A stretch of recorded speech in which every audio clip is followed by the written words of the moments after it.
right. Ugh. Ugh. I say, ugh.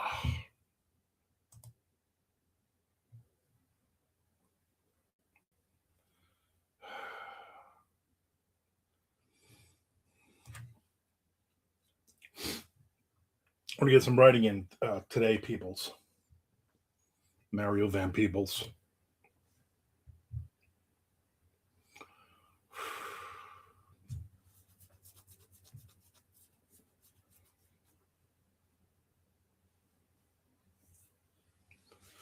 Ooh. Goodness. Good night, nurse. I should just jump in and start writing before everybody piles in and we all start chatting. Changes. You know what I'm saying? Well, I got to fix a couple things here real quick.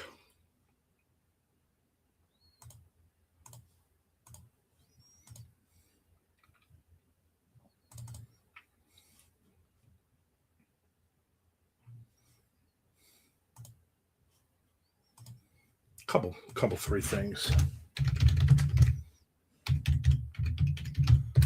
And we can begin. Then we can begin.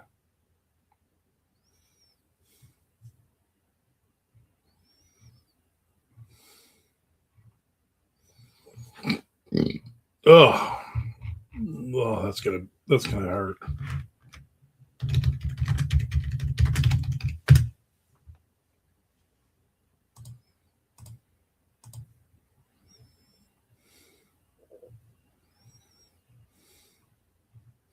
That's gonna hurt.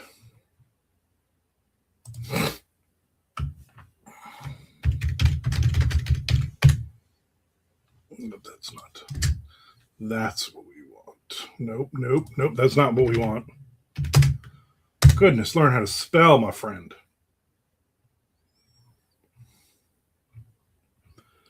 Learn how to live. Still didn't spell right.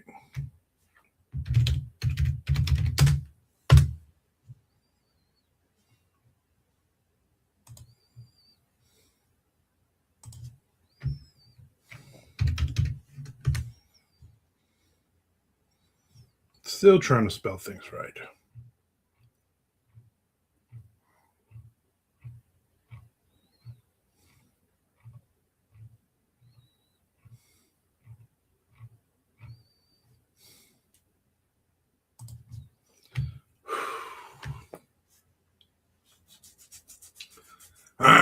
Excuse me. No, excuse me. Why can't I spell today? Goodness. Jeepers creepers. Sorry for using that kind of language.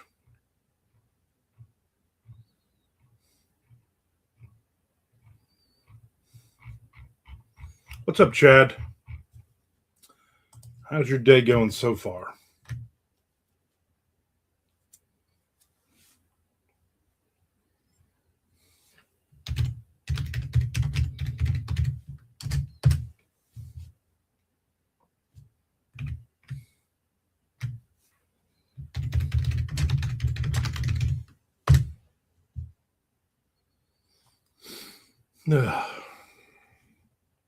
You know what? Good enough.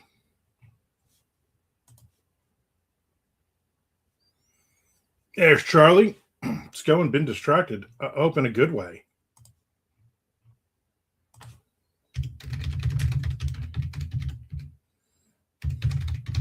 Yeah, there's good distractions. Like my wife keeps walking around me in a thong. Or I keep every time I turn around, there's more money coming into my bank account. I'm trying to get some stuff done, and I just got to keep sitting here counting all this. Like those are good distractions. Bad distractions is I think a meteor just took off our roof, and it's raining. Bad distraction. I get very easily distracted by music. Like something new that hits you, and you're like, I haven't heard this before, but now I'm going to listen to it. Or I remember this song, now I got to listen to it.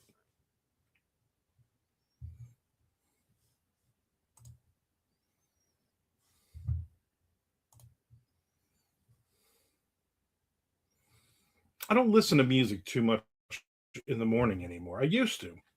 Literally, as soon as my wife walked out the door, got in the car, and started pulling out of the driveway, I would look, all right, and then I would start blasting something. But now lately, like for months now, I don't hardly ever put music on in the morning, or in the afternoon a lot. I probably listen to a lot less music than I did.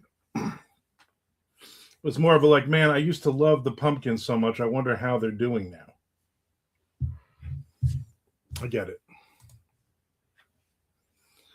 A lot of times I'll get a song in my head, and I'm like, you know what? I haven't listened to Billy Squire in months. Then I'll go through a thing where I'll listen to, you know, whatever whatever band it is.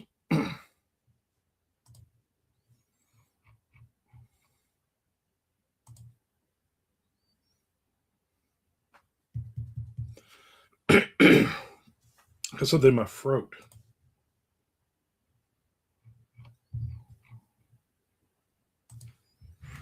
I got a lot of words in yesterday. I broke 50,000 words on this book, so I'm happy with that.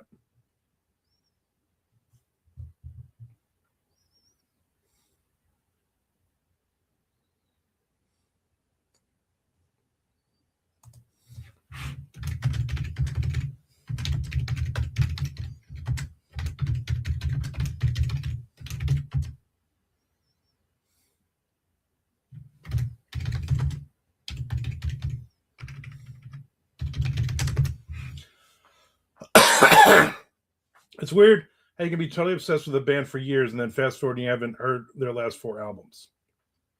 Yeah. Good job, man. Thank you. Yeah, and then you're playing catch up. There's a lot of bands like that for me, though, that kind of fell off. Or I got to that point, like, I don't know, like 1990 for me, and I'm like, I don't know, I've heard this from Anthrax before. I've heard this from Iron Maiden. I've heard this from Judas Priest. Like, I've heard this from Ozzy. Like, I've heard all of this before. Not that it's bad. It's just, I don't know. It's also, I'm 20 years old now. I'm dating an awful person that I'm gonna marry very soon. All those things the life stuff gets in the way. I'm no longer, in high school, and all I gotta really worry about is doing a stupid test today and hanging out with my girlfriend, blah blah blah, listening to some new music. And sometimes I'll go back and I'll be like, wow, how did I miss this album from, like, again, you got all the grunge stuff in the 90s, but like, how did I miss some of these bands that I used to listen to all the time? And they put out an album in like 95, 96, and this is like some great stuff. The problem is you see a lot of that, and it's like, oh, it took 14 years for Axl to put out another Guns N' Roses, and oh my God, is this just absolutely awful? Or what the heck is Metallica doing now? Used to be my favorite band at one point. Why'd they kick Jeff Tate out of Queensryche? Please don't again today, please. I don't want you climbing on me. I got a shirt on that only has like 3 pieces of cat hair on it so far. You're going to put about 400. No, I got to say no. I said good day, sir. I got to put this fan on. It's freaking hot here. I mean, I got the air on. First thing I did that with is Kiss. After Unmasked, I lost all interest. Then it was AC/DC and Ozzy too. Sometimes they just change so much they're not the band you fell in love with. Yeah, or it just sounds like the same rehashed stuff for a little while there as well. You know, for me, Anthrax was the jingly bass stuff, and I'm like, Overkill's been doing this for years. Nuclear Assault's been doing this for years. Now all of a sudden you're like jumping in and like copying that sound. I'm like, yeah. I mean, I still think Anthrax. I love the band, love them. Lyrically, they're awful. Charlie says, yeah, it is, Chad. I have that happen with writers. I immediately buy every new release, and then there'll be one I'm not so excited about and skip, and before you know it, I'm several behind. Yeah, I get that too. There's Lorraine. It says, no, stop. Go do something. There's dogs not here. You have the whole run of the house. Lorraine's up to speed. Reading the chat. Distracted. Yes. Chess says, yeah, there are full Anthrax I haven't even heard, but I'm sure did love spreading in Among. I was not a huge fan of Among the Living. There's some good songs on it, but at that was the point where I was like, I've heard this before. But I was a fan of those guys when the demos. I was a fan of those guys. Again, I saw them in 1984. I was a fan of them playing the clubs and stuff. Scotty and Heaven Hair. Lorraine says, hi to everybody.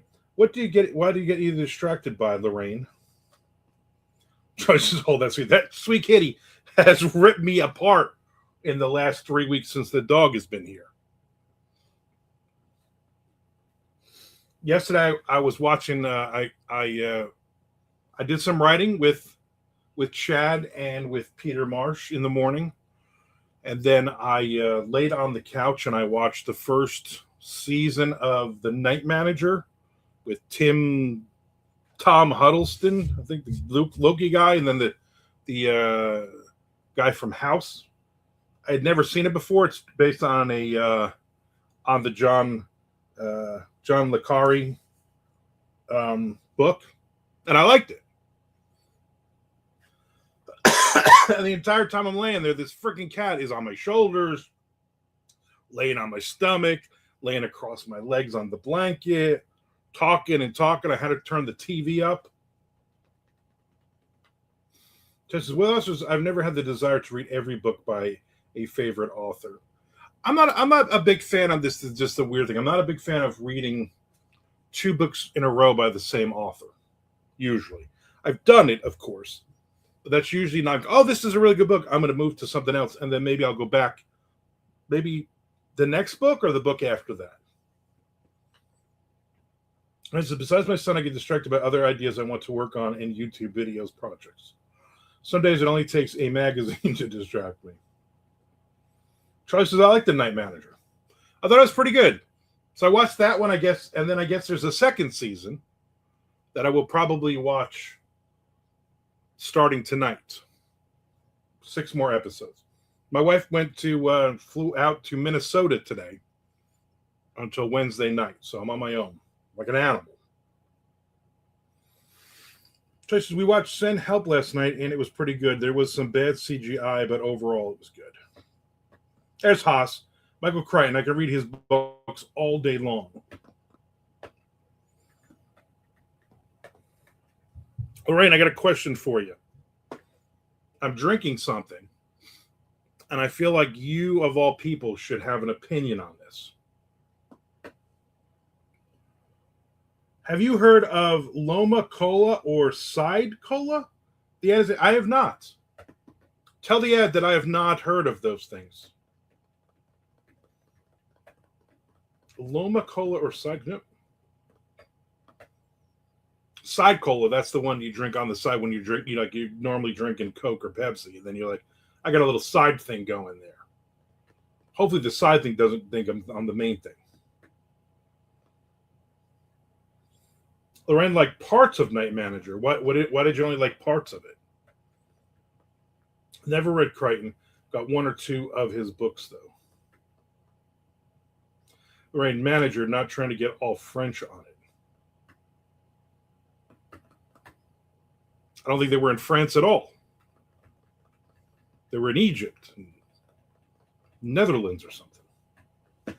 Frank said the ad asked, "Why is Armand asking that and not in the celebrity room?" Oh, they did that ad, dude. Oh, I hate that ad. It does always plays on my mind. Lorraine, I am drinking something that I have a feeling you're either gonna be like, "That is delicious. I love drinking that," or you're gonna be like, "No, that's an abomination." I don't think it's gonna. Your answer is gonna be like, "Yeah, it's all right." My wife made sweet tea, and she's from the South, so she knows how to dump 47 pounds of sugar into it. Peach sweet tea. I'm drinking peach sweet tea, which I love. First, I've read a handful of Crichton, but not Jurassic Park. I never read Jurassic Park either. Yeah, I slipped in when nobody was looking. All of a sudden, he's just here.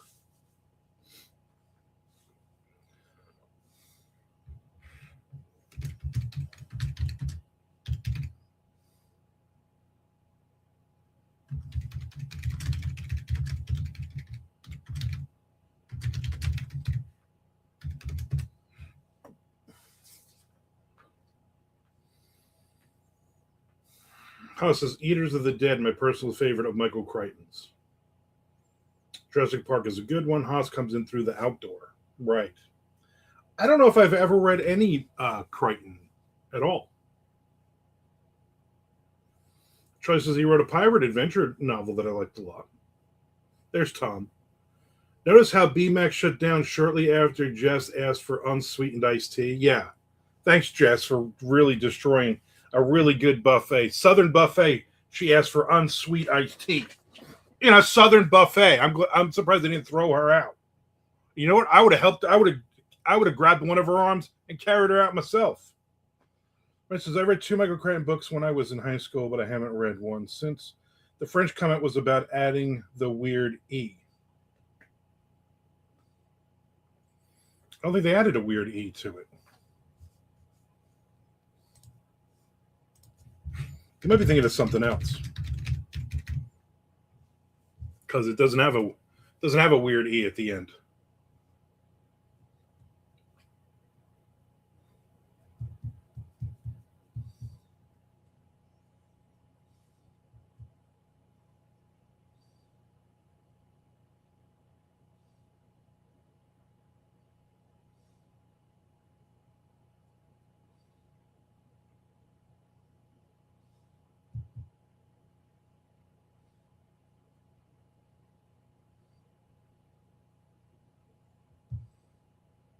Peach sweet tea, how Georgia of you, Armand. Good stuff. It is. It's delicious.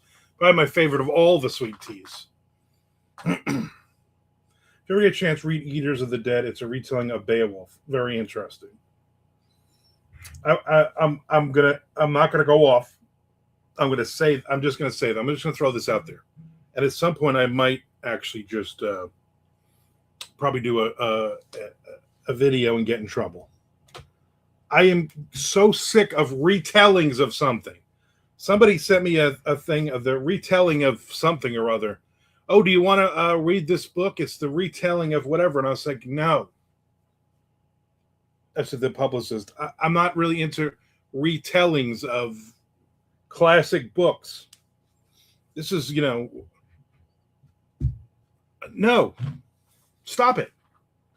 Just write a book, and if it happens to be like that, then just say, oh, it's kind of like this. Don't say it's a retelling of it. That drives me nuts. That's all.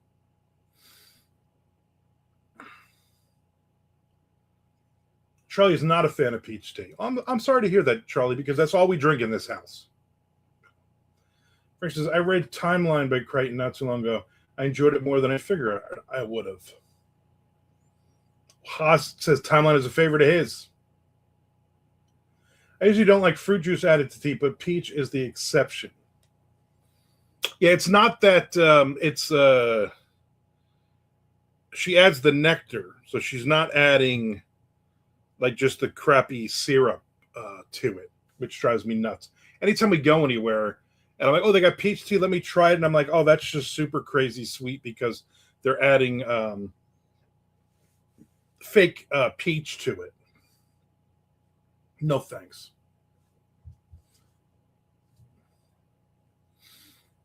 If I wanted to read Beowulf, I'd listen to X's. Exactly. I get an ad. Please redo the last 29 seconds. I just was saying that you were wrong for not liking Pete's Tea. That's all. Tom says, I got yelled at Saturday night because I made her stay up until almost midnight for the fight, and then she blinked and missed it. Why would you even... I was like, I saw afterwards. I'm like, oh, I guess that thing happened. Oh, it lasted 17 seconds. Dumb.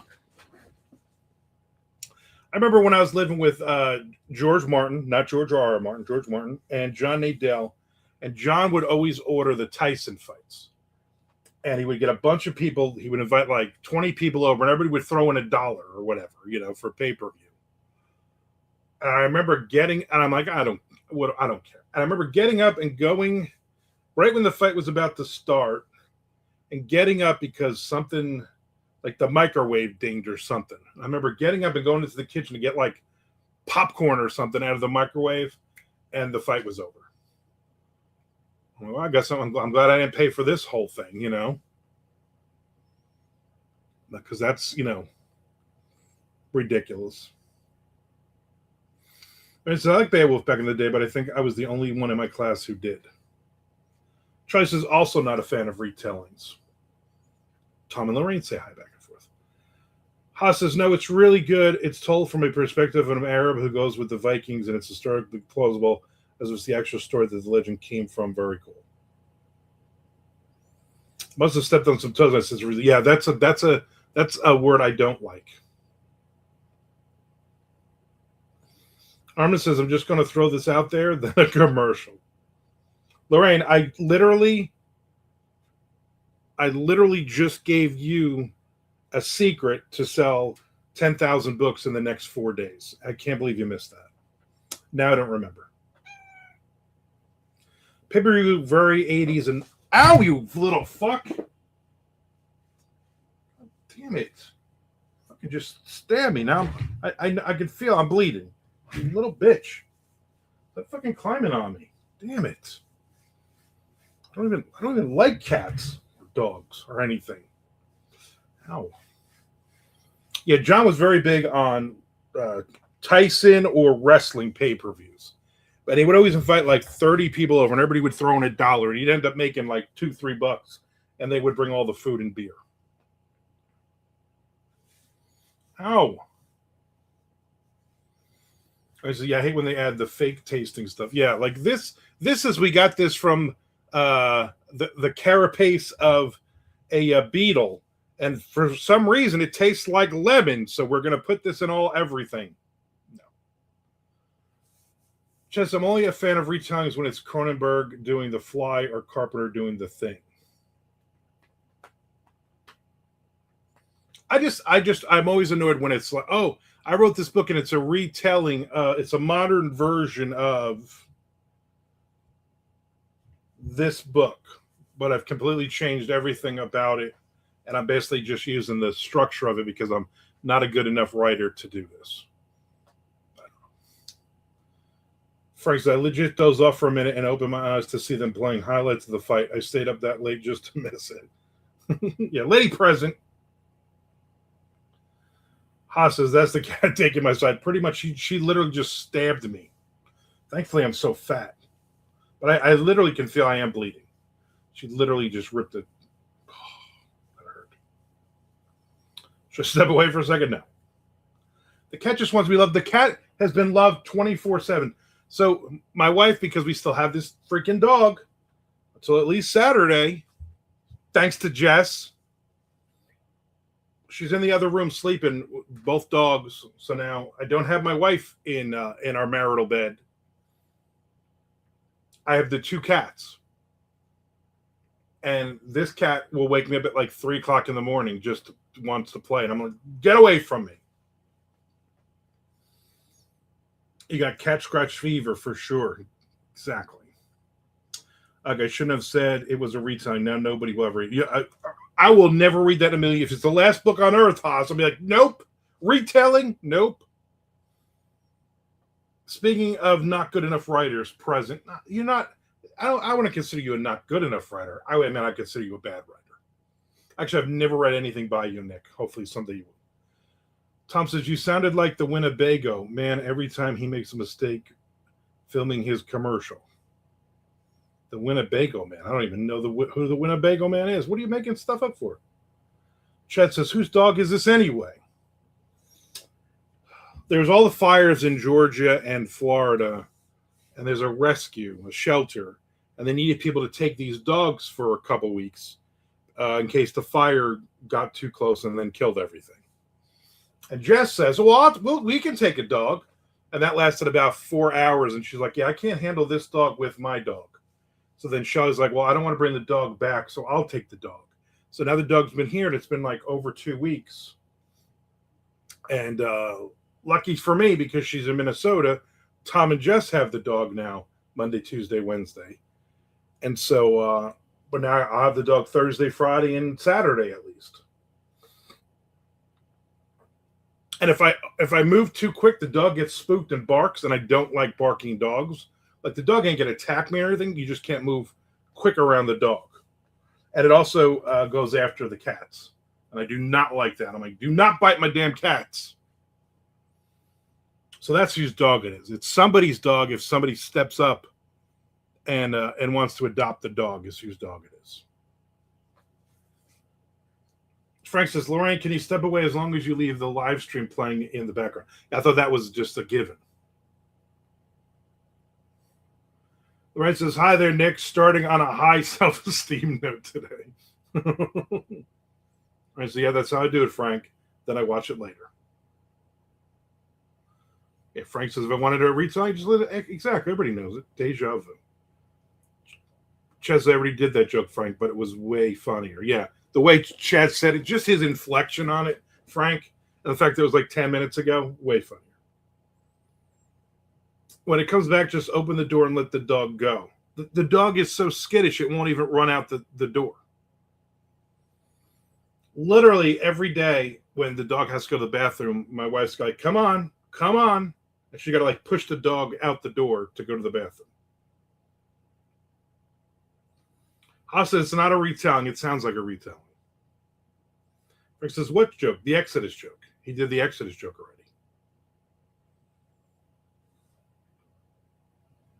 Frank says, is it my way of Chad getting my attention so he can ask me a question I won't answer for 5 days? Pretty much. Savage season, Frank. What page are you on?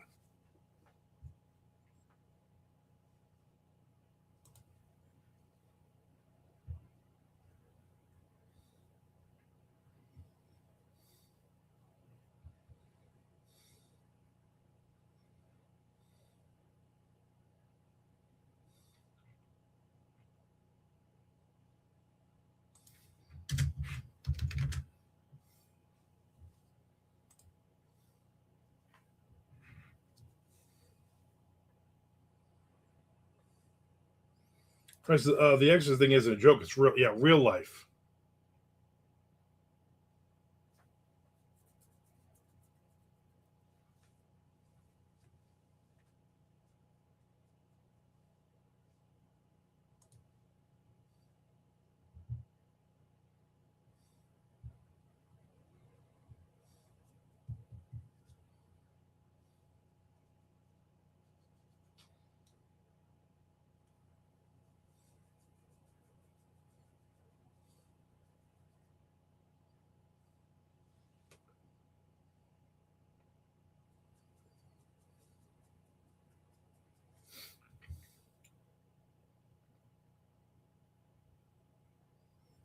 I'm 34% through Lorraine's book. I think I'm on chapter 11.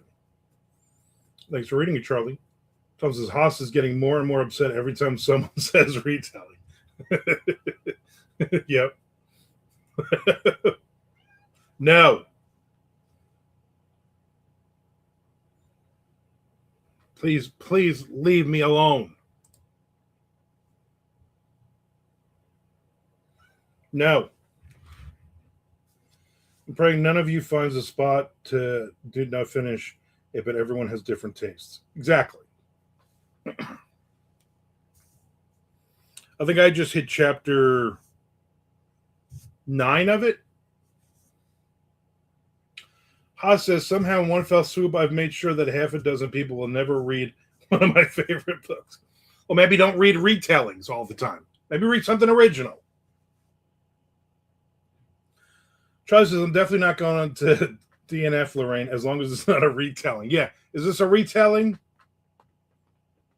All right, so I'm not allergic to retellings, Haas.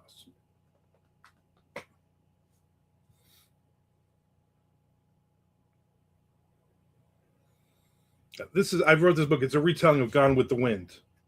This is a retelling of Wizard of Oz. This is a retelling of The Great Gatsby. Name 4,000 other books it's a retelling of.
There's a good laugh from that Troy notes on a retelling.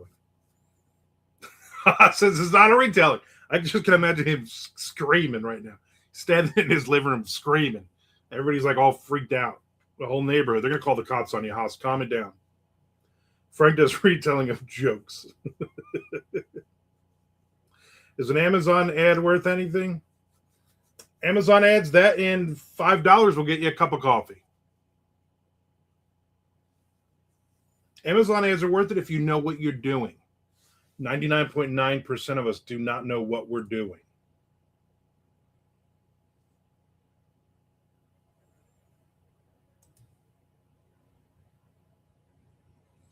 Chess, I just typed, are there any books that do a retelling of Beowulf into Google, and Crichton's Eaters of the Dead was the third book listed.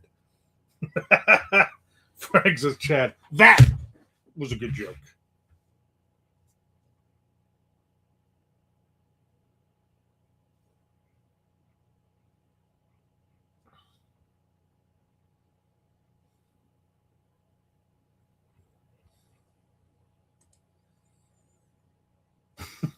Haas is going to lose his mind. According to my marketing consultant, Gemini, I should run ads now that I have fun. Isn't Gemini AI? Isn't that AI? Please don't use that. I've read a retelling of Beowulf, but it was sci-fi. Chezzy, you made this bet, Haas. Yeah, you got to watch. You know, I think by now you know this group.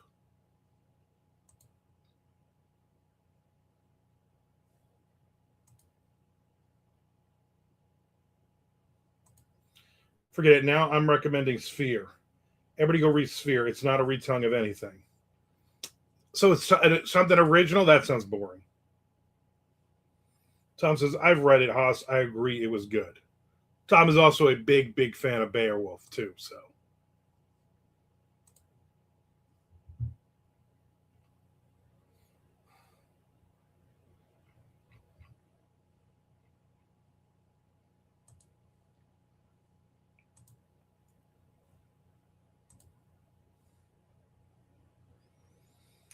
Francis Sphere reminded me a lot of 1984, which it was a retelling of 1984.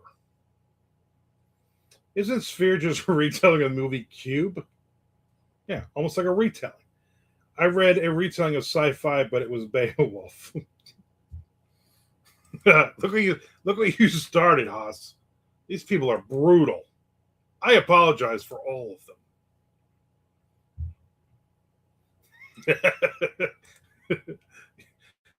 you made a Haas quit. I don't know what he just quit, but he quit something. Poor Haas.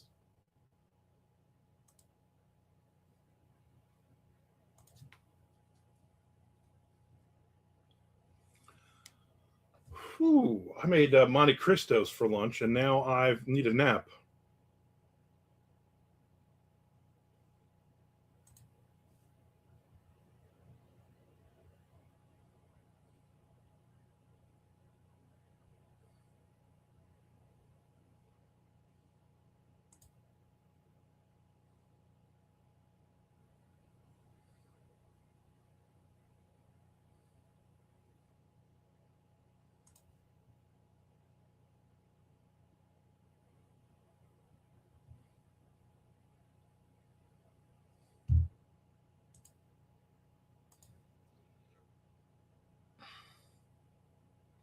Says Armin, what's the deal with that closing picture and the Jays pitching upside down?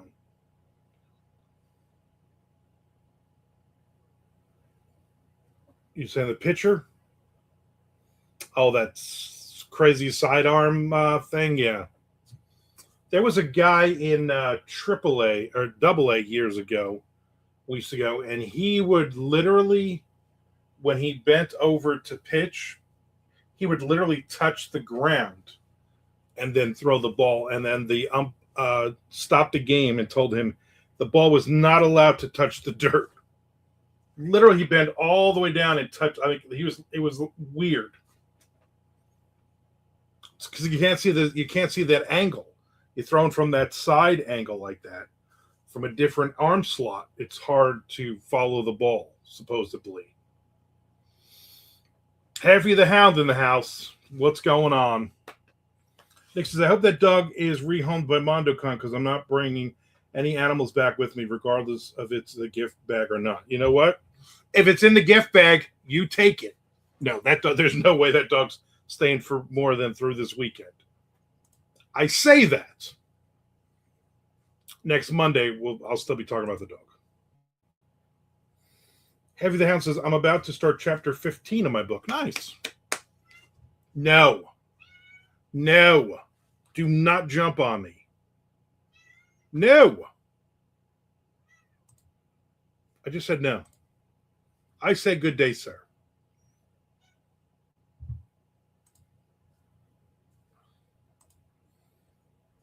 You're a cat. Go find a spot and just lay down and sleep for the next 12 hours. Goodness. Cats are something is right. Where's the other cat? Oh, she's just sleeping. Doing, what cats are supposed to be doing at noon.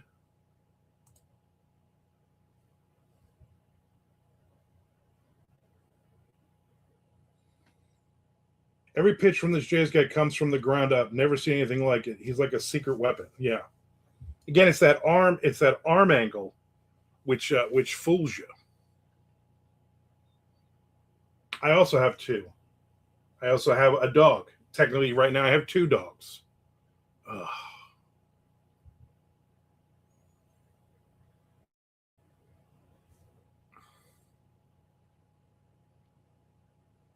Apparently, tonight, the Jacksonville Jumbo Shrimp are going to have Purr in the Park. 4 years ago, someone in our office said, what if we let people bring their cats to a baseball game? We thought they were joking. 40 cats showed up last year. Purr in the Park is back. The record is on the line. They're going for 41 or more cats to break their record. I would imagine you got to bring your cat in a thing, right? In a carry-on thing, right? You can't just put your cat on your shoulder and let the cat run around. 50 cats just running around through the stadium. My white cat, Milo, is an ice addict and will bite your nose. Well, that doesn't sound good. Maisie is the one who keeps climbing up onto me, but she claws me like she's like digging in as she moves. And I'm like, stop doing that. Like, you can't sit on my shoulder. So people are liking my paid subscriber side of things for Substack, which is good. I'm going to start doing paid stuff on over there as well as Patreon. See what happens.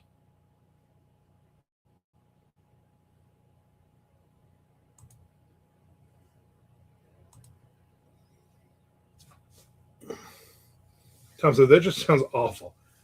We used to when we had season tickets, we would go and I would be like, "Oh, it's Bark in the Park." I'm not going because we'd always have somebody with a giant freaking monster like a mastiff or like a grizzly bear would be like in the same aisle, and the dog would be staring at me and growling at me the whole time. They'd be like, "He won't bite," and I'm like, "He better not." You know what? If he takes another step with me, I'm going to throw this soda at him. So then I had an awful time at the game. Next will be ferrets in the ballpark. Oh, I'm sure at some point they'll come up with that. Right, says, let's see if I can write at the same time I'm on the chat like Armand does. Goodness knows it's not happening on my own. The quiet this morning worked against me. Yeah, it's got to be some kind of noise.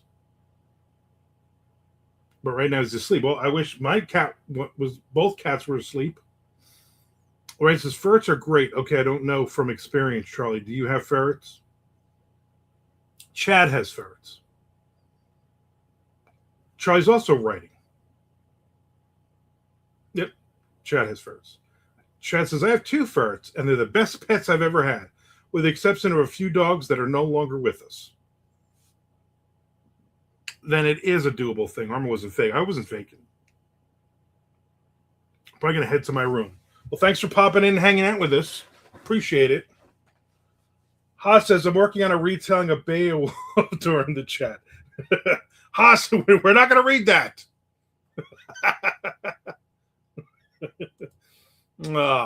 Lucky the boy has a sense of humor, right?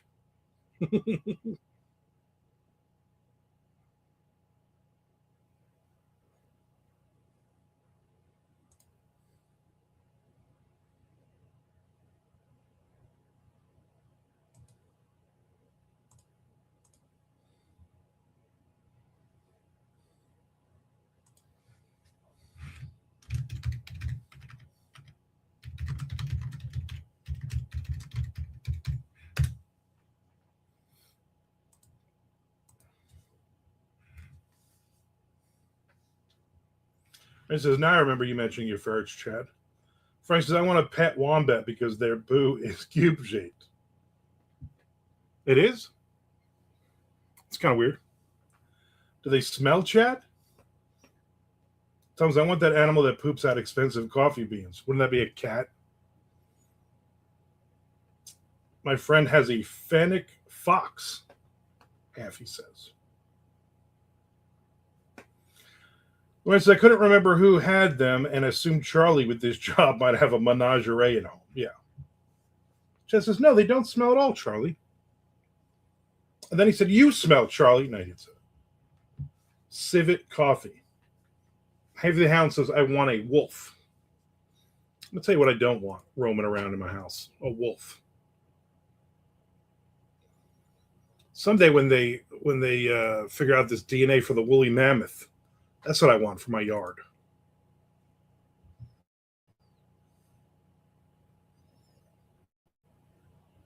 World's most expensive coffee per capita. I don't think I would ever drink that.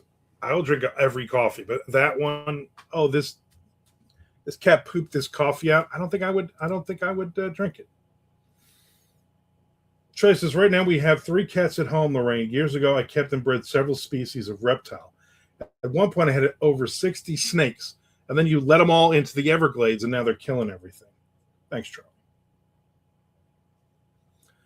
Chad says their glands are removed. They smell like cologne because I hold them so much.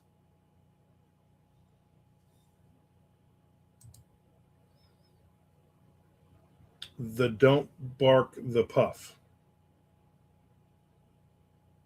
Frank says wolves poo cylinders. Phoenix foxes are awesome, Charlie says. Wolves won't bark at you, though. They'll just bite your face off. Yeah, they'll rip you apart. Frank says, Lorraine made bread reptiles? Right, says I can't handle the idea of snakes in the house. I've had so many dreams where I was killing snakes.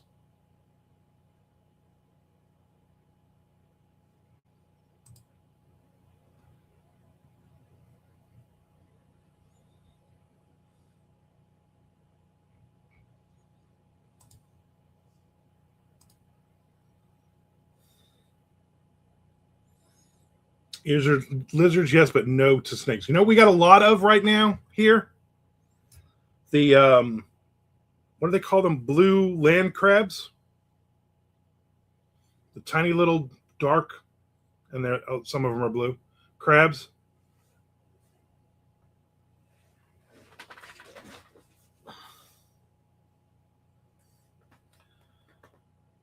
Frank says, you know what else would bite your face off? Armand, if you're a woman wearing a big hat. You know, that is true. Nick says, I bet Danzig would own a wolf. Oh, yeah, I'm sure he does. A mammoth in Florida, good choice. You know how smelly a mammoth would be in Florida, though? Maybe that's not a good choice. Trish says, okay, that's cool, Chad. I didn't know they had glands to be removed. That's similar to Codamundus. We have a couple at work, and they have a strong scent they rub on everything. So do I, though. Heffy says, not if you raise them from a pup and make sure then see you as the alpha. Yeah, and then they see you're weak one time and rip your face off. Tom says, whenever I feel blue, I watch the video of Danzig getting one punched. They brought back the dire wolf. Which was not I guess it's a good, I don't know. And we got a lot of these little crabs. All of a sudden, the dog was digging in the yard. I'm like, why is this dog digging? And then he brought this little crab. I'm like, what is this? Literally, I went to grab the garbage can yesterday, and there's like 12 of them in my driveway. So I looked it up. I'm like, why do we have crabs? We don't live in the ocean. And if you're within 5 miles of the ocean,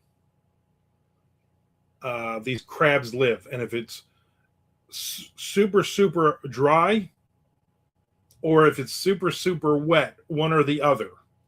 These crabs, they live underground, deep underground, like Morlocks. But then they rise up to the surface. And so now we literally got like 100. I can see one right now on my walkway. It's crazy. They said they are edible, but you're not allowed to eat them. They're endangered or something.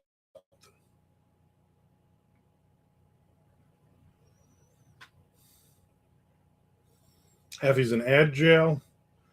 Frank says, whoa, you can't say Codamundus in this channel. We have standards. Lorraine says, I don't get the bread reptile joke, Frank, but I love the hat joke. Charlie says, you're right, Frank. There's a lady present. I'm sorry, Lorraine. Frank says, Tom, same, but the video where Marilyn Manson kicks John 5. Yeah, that was a bit much, too. No.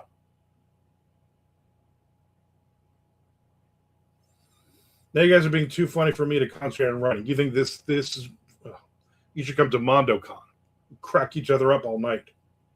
Talk about sports for a bit. Talk about something Lorraine doesn't follow. Frank says, sorry, Lorraine, I'm still working on my routine. As Frank does it, he moves the next cue card, the next index card with a joke on. He's like, all right, this one killed, but let's put the hat one. Let's lead with the hat one next time. Chess says, I've met a fur. You had a strong scent. So it can happen. Maybe not all the glands were removed. Freedom. Excellent. Keep watching those ads. Don't worry, Frank. Most jokes don't land with me. I have to think about them too much first. All right, so I want to finish this chapter here. I'm almost there.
No, you can't, Chad. That's offensive.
When you come to Monaco, just sit out back.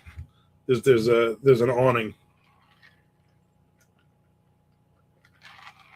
My wife will run out some peach sweet tea for you. So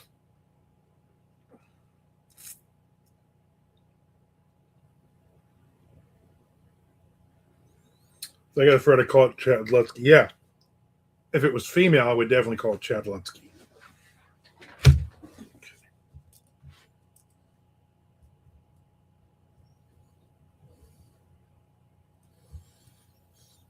Almost done with this chapter.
It's very fancy.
Okay, that chapter done.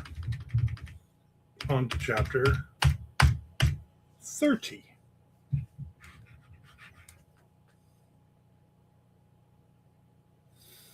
That's great. All at the awning. Somebody better slip some food outside down here. There's more than enough food. I was reflecting writing. Yeah, lots of peach sweet tea. Where's Keith? Where the hell is Keith? Yeah, that's weird. Where is Keith?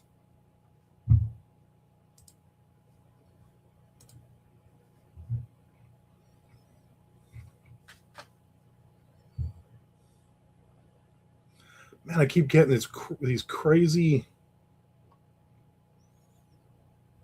random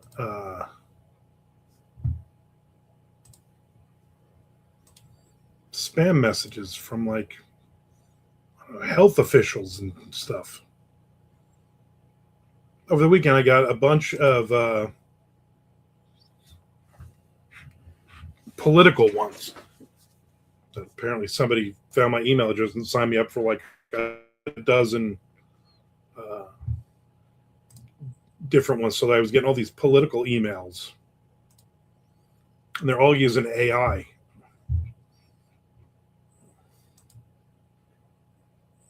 Next page, next page. Yeah. Shouldn't spam messages come from home? Hummel? Hormel? Oh, spam. It took me a while. I'm sorry. That was on me, Frank.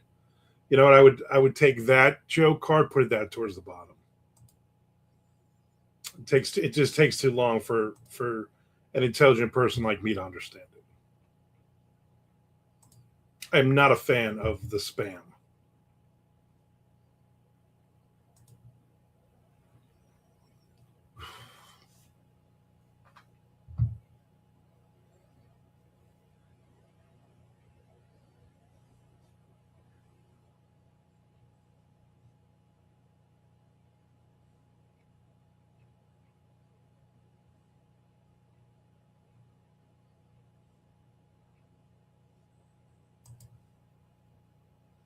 A little bit too heady. You gotta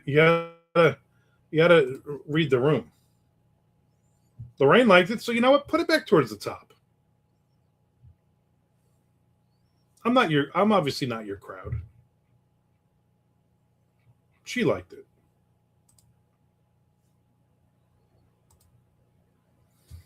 it. Dennis, but you know what? I'm not gonna argue that.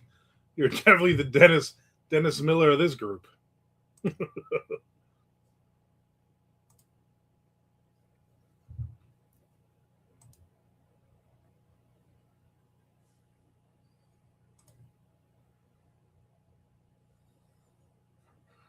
More like Denise Miller.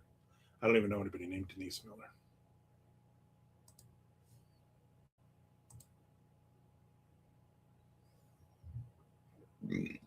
Oh, goodness. That Monte Cristo's just kick up on you.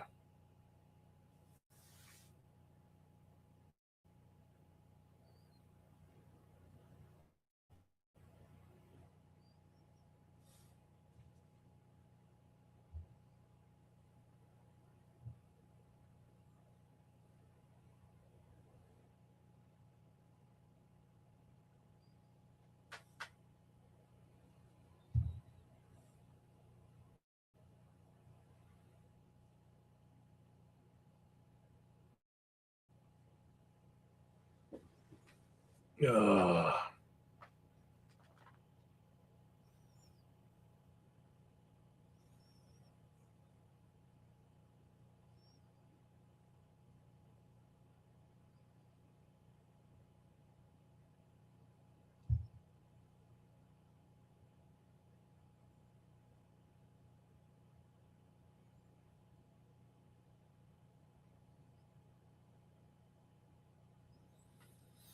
Luckily, my mom never made me eat spam.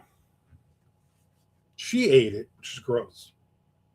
It says, back on May 10th, did you send me a 14-day writing trial thing, or was that spam? I sent you that. I thought you would enjoy that. The Maestro thing. I'm trying to freaking help. Not everything is spam. Not everything in the world is from Hormel. Yeah, you could still use it. It's the Harlan Coben class is pretty cool. There's no rhyme or reason to that. Yeah, I just laugh at everything.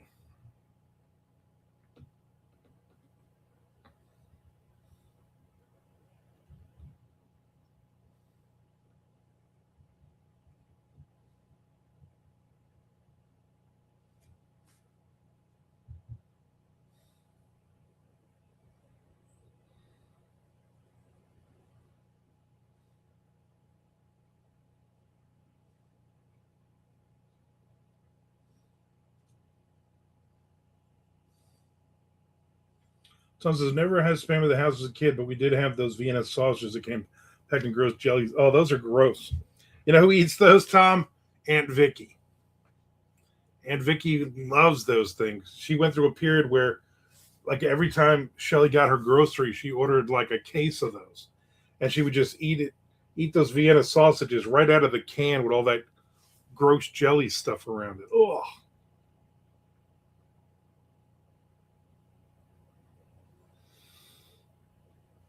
Chad always brings just random books. Anybody ever read this random book? Frank says, kicked my pepper plants out of the house yesterday. What? They were being mean.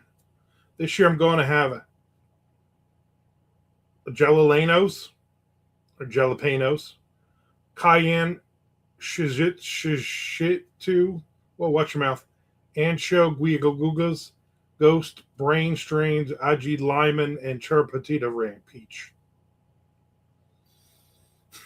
Says spam is a retelling of actual meat. Well said. That's why we don't eat it.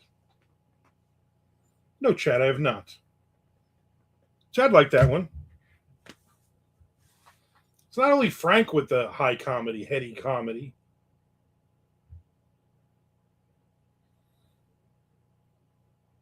Oh, and habandanas, bandanas.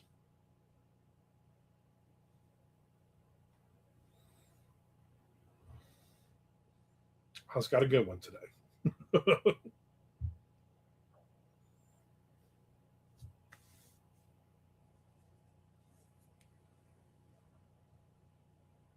Charlie's not going to eat it if it's a retelling. Yeah, I don't blame you on that.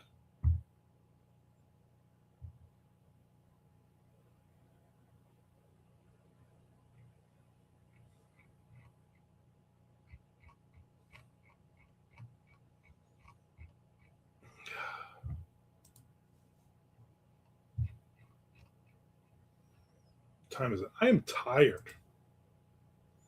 After this, I have literally nothing else to do the rest of my day.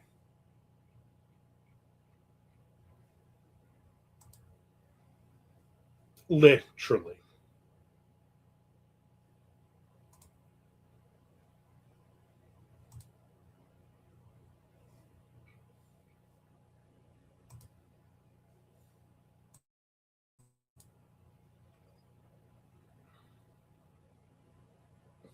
I know, right? So weird that I ask a room full of readers if they've read books before. What am I thinking?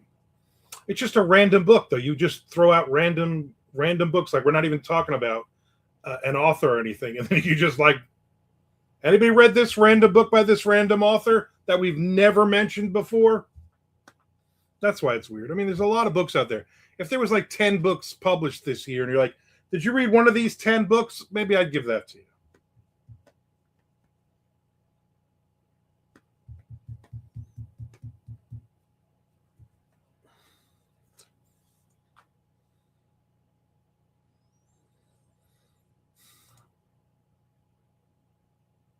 Tom says 1,200 paid Western zombie novel with my name, and it sounds like my type of book. Yeah. It seems like a long book. That seems like a lot of words to read.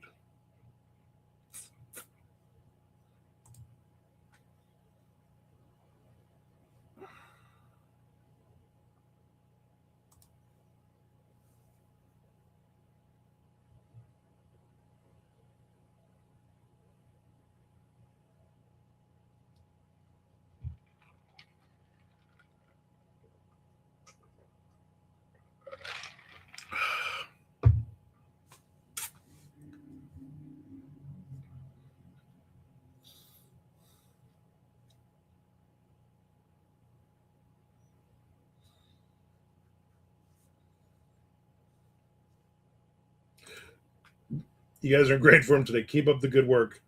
I'm in the front row laughing and knocking over my tea. Hope you're eating pizza with that tea. Pizza tea. Delicious.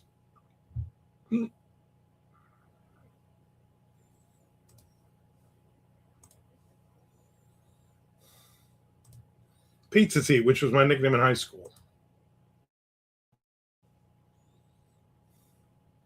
Hope everybody had a good weekend. I saw Chad yesterday.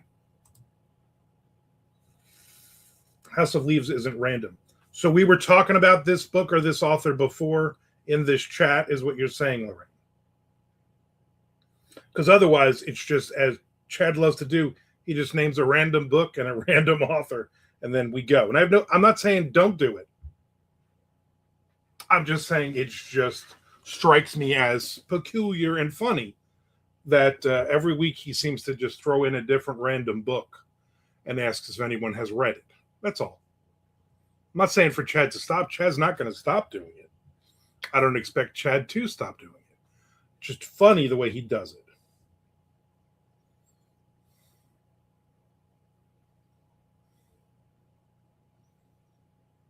House of Leaves as amazing.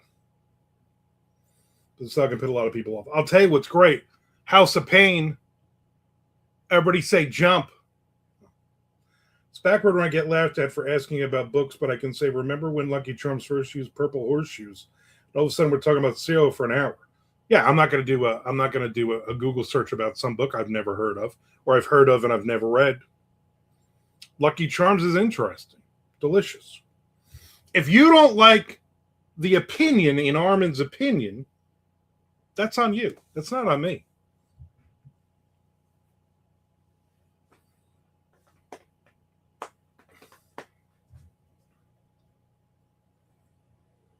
I was watching The Food That Made History, Food That Made America. And they had one about various cereals, I think, last week. I don't want to keep turning my book sideways. What does that even mean? Like, you got to turn it sideways? Is that nickname in your book, Armand? House of Leaves is a Creature of the Night of his book. So that I would probably love that, because Creature of the Night is my favorite album. Lucky Charms are gross, Charlie says. Lucky Charms for me, I could have a bowl of them, but I'm not going to have like several bowls of them. Oh, sure. I'm a famous book for. That's what I figured. You were talking about this book.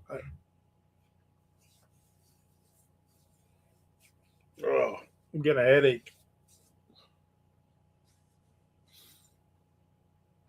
Says you liar. You totally Googled books you've never heard of. We can all attest. Well, I'm not doing it on this one. I'm not doing it if you mention it. So how's that?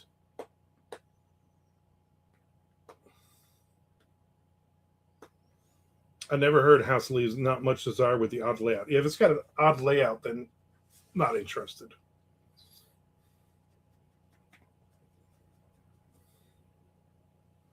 85 degrees right now.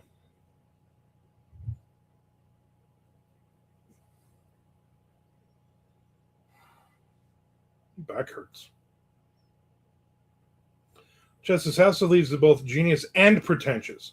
I definitely recommend it. There's nothing like it. Lorraine says spot on, Chad, but roll with it.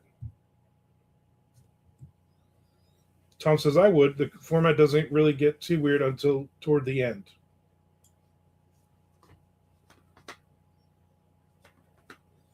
More entertaining that way. Well, there you go. So there, they've answered your question, Chad. Some people have read it.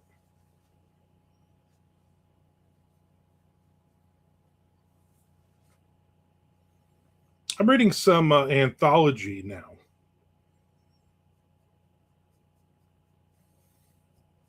As well. It's got like Laird Barron, Jeff Strand, a couple, three other people in it. Good stories, bad stories. I don't know. I read like a short story every night.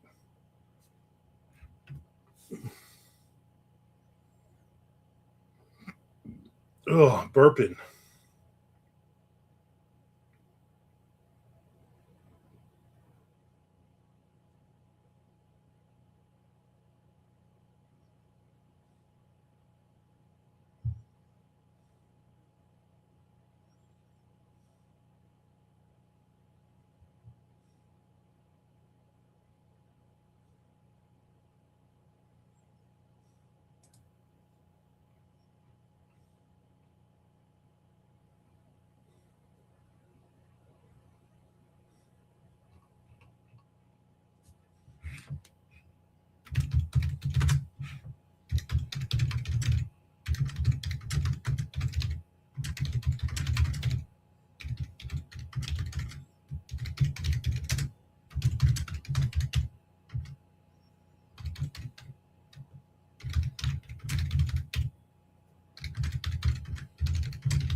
Shelly's at her next gate.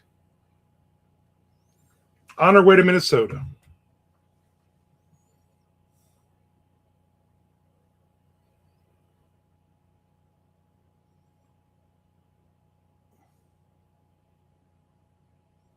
What is the anthology title? Something with dead in it. I don't know. You're gonna make me look it up. Son of a bitch.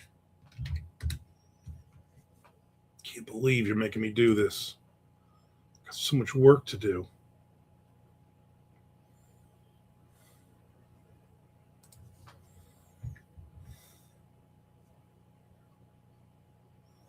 The anthology goes, that which is true cannot be. Oh, no, wait, that's not it. That's the right book. The Never Dead? Is this the one?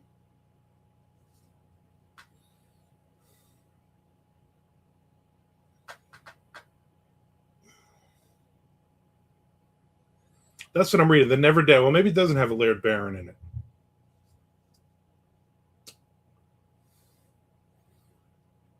Dan Henk, Jeff Strand, Tim Curran, Patrick C. Harrison III, and Nathan Robinson, Christine Morgan, Robert Essig, Bracken McLeod, Bridget Nelson. So maybe this doesn't have a Laird Barron. I think I read the one I read before that was a Laird Barron. Had one of his stories in it. That's what I'm thinking.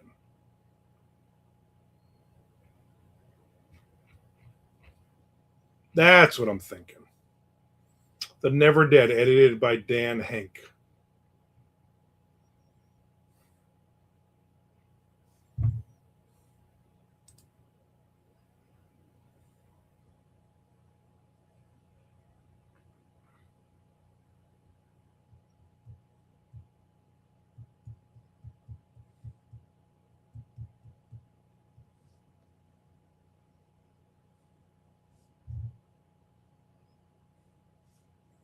Yeah, I think it was. I don't know. It was one of those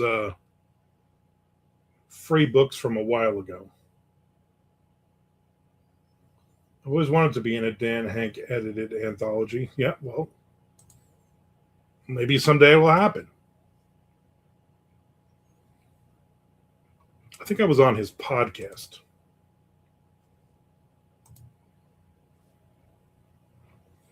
I've been on a podcast in a while.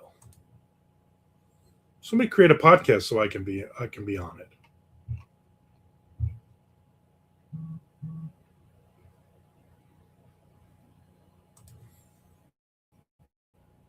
I'm just warning everybody now. Tomorrow night, Secret of Skinwalker Ranch new season starts.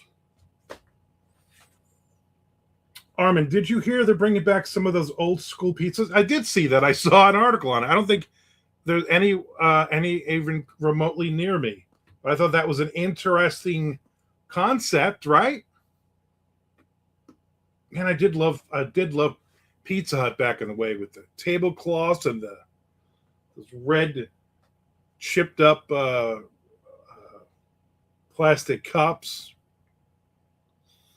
We had a Pizza Hut buffet near us for a long time, but then it closed, and it became pretty much every Pizza Hut around here has closed and become a either a pot dispensary or a vape place or a vape dispensary. Friends, I always want to be. Is Dan Hank still editing? I have no idea. I think it's Hank though. Yeah, Tom Hanks anthology. Tom Hanks is doing the World War II stuff on the History Channel right now, but I think after that he's going to do another anthology. Lorraine says, "Good going. Now I can take my pizza out of my oven and write a sentence. What kind of pizza? What kind of pizza are we eating, Lorraine?" Chad says, "Yeah, Dan had me on once. I think I remember that. I think I listened to that." Frank says, "I'm so disappointed in the last season so far. Nothing but recaps of previous season. Nothing new. Because Dragon wasn't there. How are you going to do stuff without Dragon there?" Just, I love the idea, Pizza Hut. Give us some of that nostalgia now that the world is completely eating itself. Yeah, I would. I would be very happy to go to old school Pizza Hut.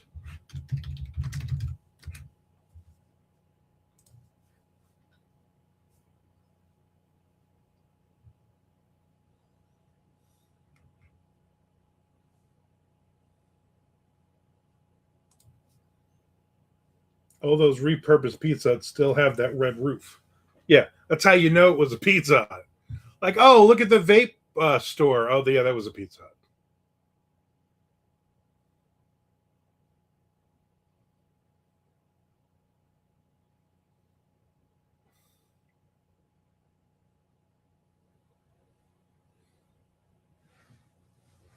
They still have the book it, the reading program too. Pizza Hut Classic, they're calling it. There's 38 classics run by DeLand Corporation, Kansas company. They own 93 Pizza Hut in total.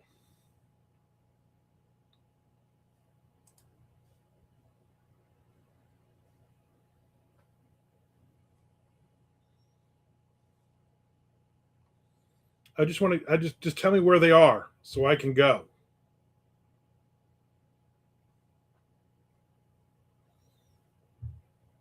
And they don't tell you.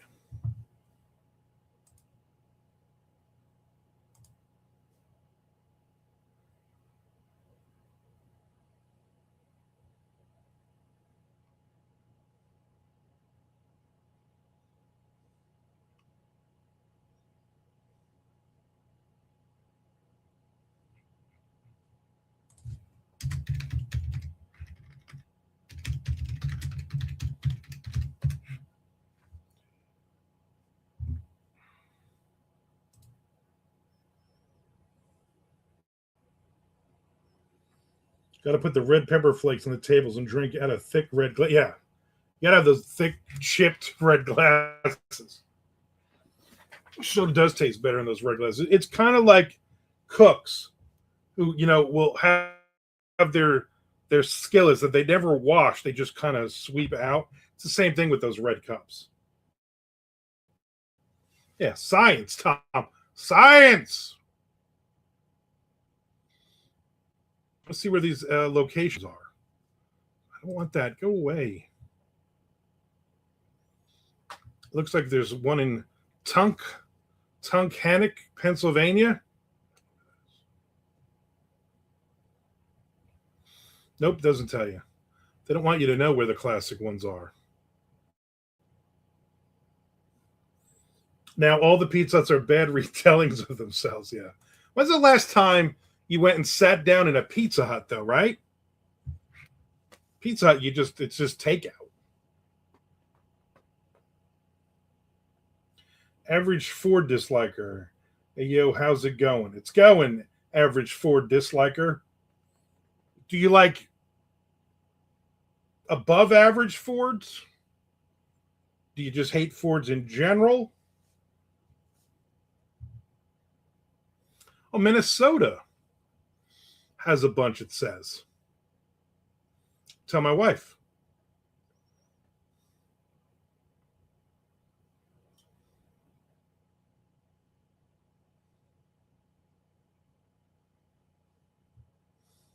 They're converting 80 more restaurants, they're saying.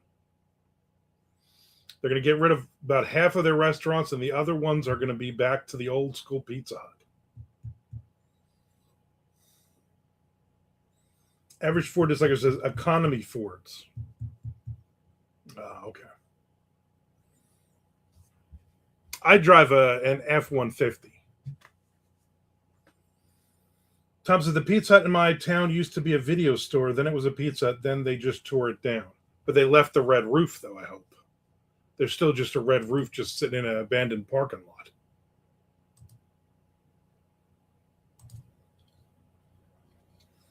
Tom, make sure you check your emails. Douglas Pratt emailed about 47 times again, as usual. I'm like, dude, stop sending me so many emails every day. You can't put it all in one email.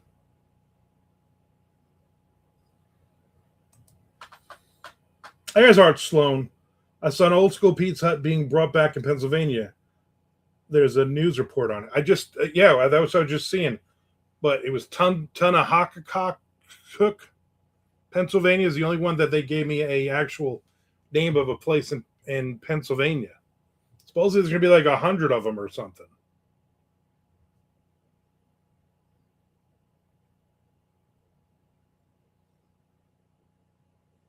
I'd go back.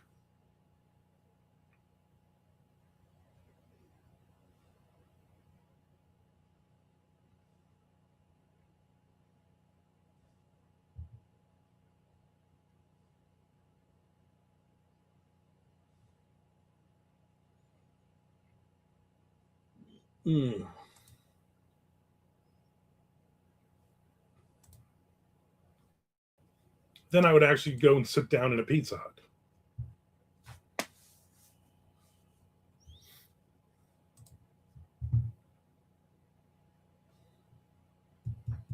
I actually wrote 776 words today so far.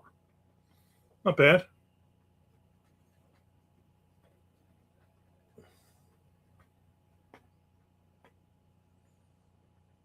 Art Sloan in the house, but Lorraine is, I think, getting a pizza out of the oven.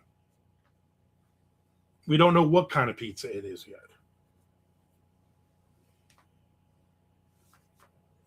I'm sure it's delicious. My thing was last week I did not order a pizza. Then I was like, well, my wife's gone for Monday, Tuesday, Wednesday in Minnesota. Maybe I'll order a pizza this week. I probably won't. I'm going to be honest with you. Pineapple? I don't mind ham and pineapple on my pizza. My daughter, my middle kid, that's what she would always eat. Always. And so she would order half one, and then she would eat like one slice, and then I'd eat the other three. So it's not like bad. It's never anything I'm ever gonna order. And you got to eat those right away, or the juices start making the bread soggy. Tom says, "Here's your pan of pizza. Don't touch the pan, or your fingers will melt off." Yeah, don't get within 2 feet. We're gonna put your pan of pizza on the next table over.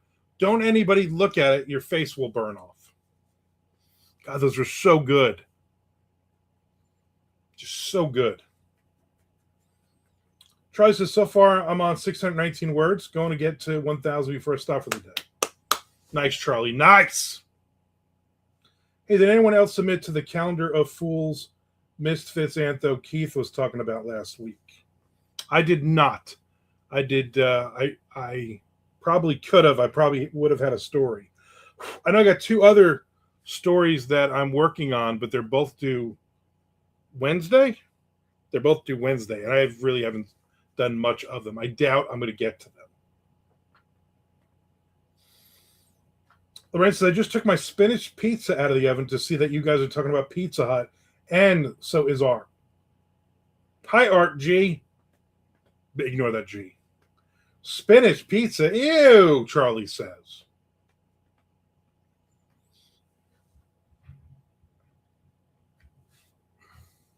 You do not like meat on your pizza, Lorraine? Or was just like, I bought this spinach pizza and this is what I'm going to eat. Whoa! Lorraine stepped up. Don't ew me, mister. Boom! Charlie put in the corner. Wow.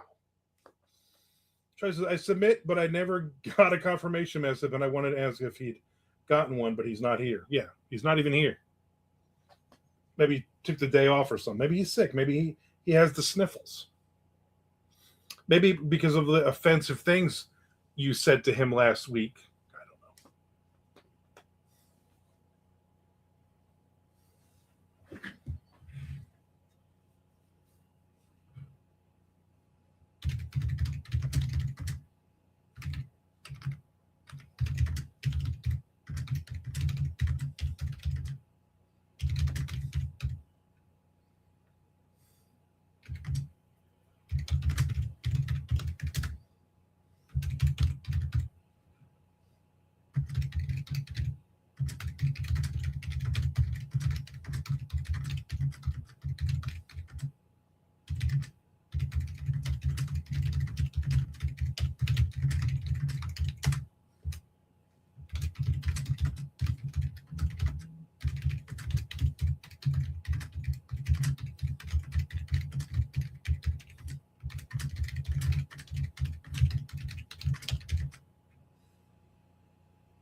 Right, says, isn't that what I'm supposed to say? I don't have many gluten-free choices.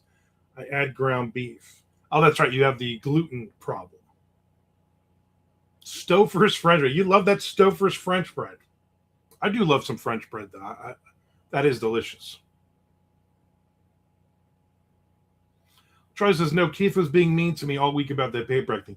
Is it really mean if he has a point, though? Spinach pizza sounds good. Any other toppings with it? I can eat just about any. My thing with pizzas, I don't want one topping on it. A lot of times when my wife will order, she'll be like, you want this French bread? I'm like, what's on it? She's like, pepperoni. I'm like, no. She's like, it's just cheese. No. She's like, what? Mushroom and onion. Put 2 or more things on a pizza. I'm fine.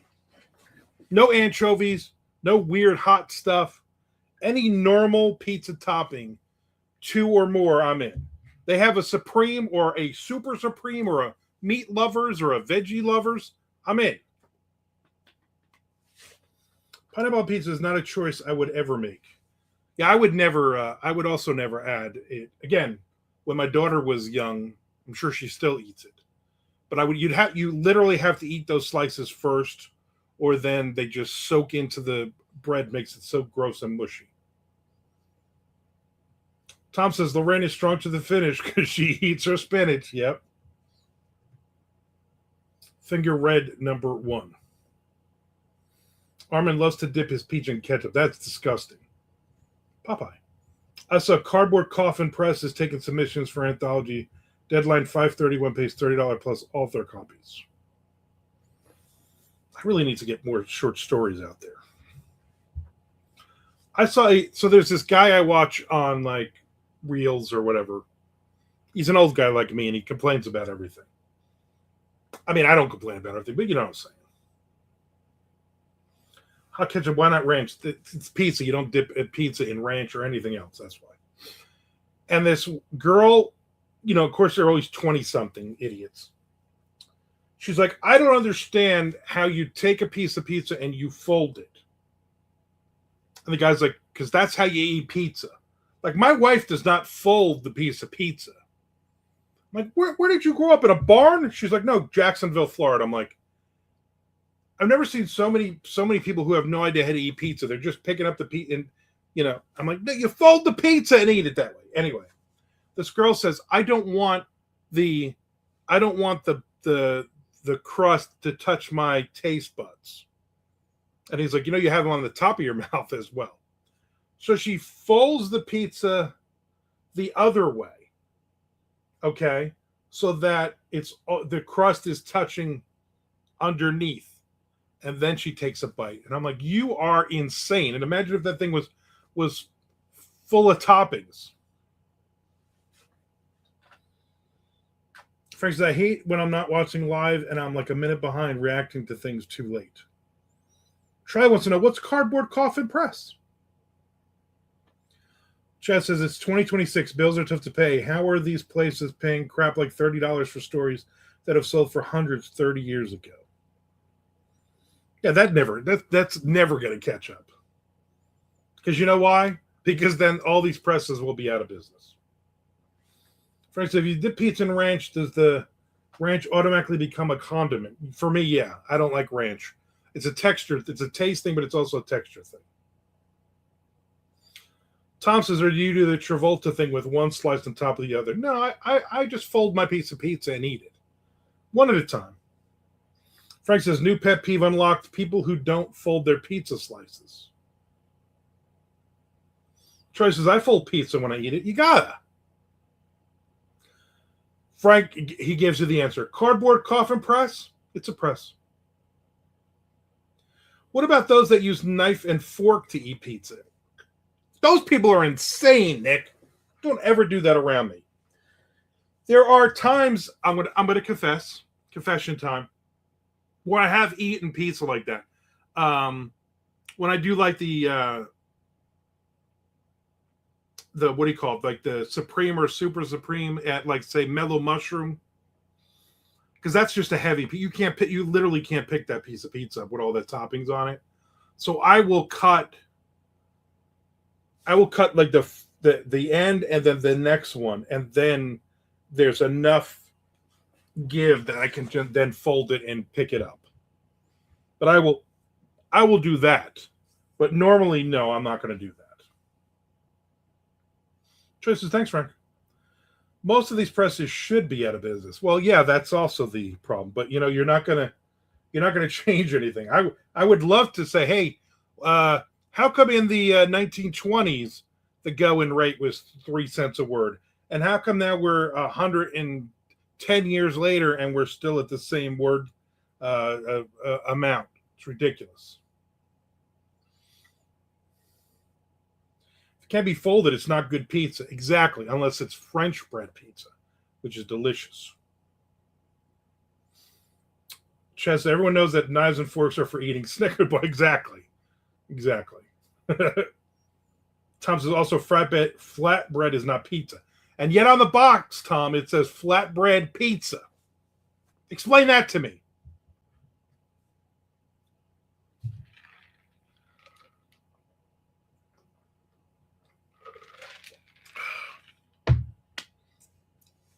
If I had flatbread pizza in my house, I would probably eat that for dinner tonight and not worried about ordering a Sicilian pie. I won't go through that search for another hour this week. All that, and then guess what I did not do? Order pizza.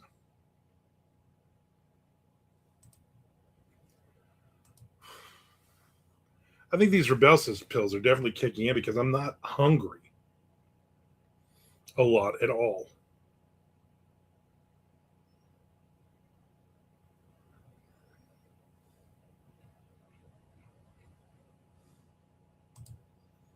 I just eat because I'm bored.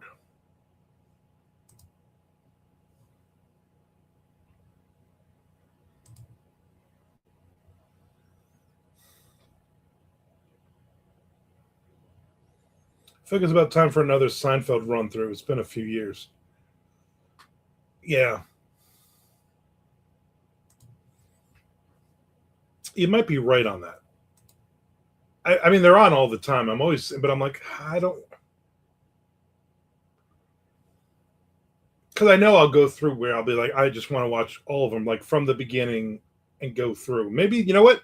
Maybe that'll be my thing. After I watch The Night Manager today, the second season, 10 years later, they put out a second season. Maybe my thing will be like, you know what? I'm going to watch like Seinfeld from the beginning all the way through. I have several days on my own. I will not be on tomorrow, by the way, people. I'm only going to do Monday, Wednesday, and Fridays coming up. I'm only going to do my writing videos Wednesdays and Sundays. I put up a couple of advertising videos about the dog treats. Watch those to be nice. Watch the ads on them to be nice. Appreciate all the support from everybody and all of that. So thank you very much. Seinfeld, Three's Company, in The Office, I could just watch on loop for life. Yeah. I haven't seen Three's Company in forever, though. Like I could watch Seinfeld, and I could watch The Office. And I've sat through hours of Big Bang Theory as well. Because you just, like, you put it on and you just watch a bunch of episodes.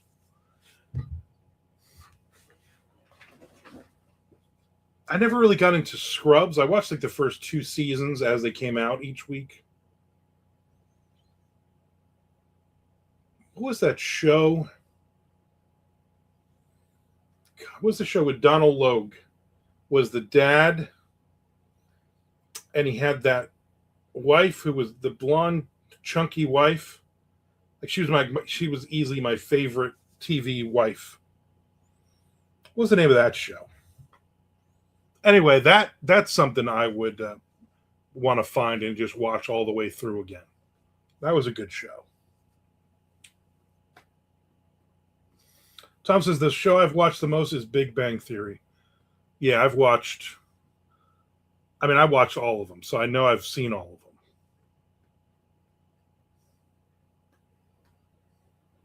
Try the LT crowd or IT crowd. Hilarious. Rain said, I couldn't get into the humor of The Office. I'm a Parks and Rec gal. I like Parks and Rec. I thought that was pretty good. IT crowd is good. Yep, Chad says. Is that a new show? Is that an old show? I want to watch something that's been around for 100 years and has ended. I want to watch a half-hour sitcom comedy that has like 400 episodes and there's going to be no new episodes. And I could just watch it all the way to the end, like Malcolm in the Middle or The Middle or Malcolm or any of those shows. Like I know there's new Malcolm in the Middle they got out, but I'm saying like the original run of stuff like that. Like I would My Name is Earl. I'd sit down and watch it from the beginning. King of Queens is another good one. Charlie also prefer Parks and Recs over The Office as well, Lorraine. I like both of them. Hollywood Squares, classic. People's Court. Oh, I can't stand her. Yeah, King of Queens is funny. You could try Manimal. Will you stop pushing this Manimal show, Nick? How many seasons was Manimal? Everybody loves Chris. I thought everybody hated Chris. Everybody loves Raymond. Grounded for Life. That's it, Tom. Grounded for Life. I like Donald Logue, but man, I love her. She is just hot. That was a good show. Charlie says King of Queens was good. I liked Home Improvement a lot. Home Improvement I thought was a one-trick pony after a while, though. With him doing those stupid grunts, and his kids were douchebags. Haas says, everybody hates Chris Frank. Yeah, it's a retelling of Everybody Loves Raymond. Frank says, Parks and Rec over The Office? Crazy talk. Yeah, I would pick The Office over Parks and Rec, but I like both. Manimal, oh my, that's a blast from the past, Nick. I used to watch it all the time. Oh, great, Lorraine. All Nick talks about is Manimal. Chad says, that's weird that you don't like the humor in The Office when Parks and Rec stole their humor from The Office. A retelling? Yeah. With breaking the fourth wall, glance at the camera, side interviews. Yeah, it is a very similar setup. Frank says, I tried like heck, but couldn't get on board with Earl. I liked it. Shelly just watched the whole series. She'll find a series like Psych. She just watches the whole series. It's not a retelling, Chad. It's an improvement. Jess says, no, ma'am. Is Parks and Rec a retelling of The Office, which is a retelling of British Office? Yep. Married with Children. I watched it back in the day, and that's one of those shows I wonder if it aged well or not. Lorraine says yes to all of that. Nick says now not TV comedy, but there's a new shark movie coming to theaters on June 5th. New shark movie, people. I'm going to watch it, and I'm going to yell at Nick. Haas says, Married with Children, that one is my all-time favorite. I am always watching that. I haven't seen an episode of that in forever. Frank says, Chad, half the ripoffs are office ripoffs. Half the sitcoms are office ripoffs. Lorraine says, I like goofy mixed with clever. Why do you think I'm here? Yeah, she likes goofy as in Chad, clever as in Frank. Or maybe I have that wrong. Nick says, Chum, a destination wedding in Malta explodes into chaos with a bloodthirsty shark attacks and a sinister fisherman with a hidden agenda turns the celebration into a deadly trap. Oh my God, that sounds amazing. I can't wait for 2 weeks later when it's on cable. Tristan's got an ad. Redo the last 28 seconds. You better be 33 seconds, Charlie. Mad TV, Saturday Night Live in that era. I didn't watch much of either of them. Although right now I'm a big Bobby Lee fan. I like watching skits with Bobby Lee, and I like watching his Bad Friends podcast.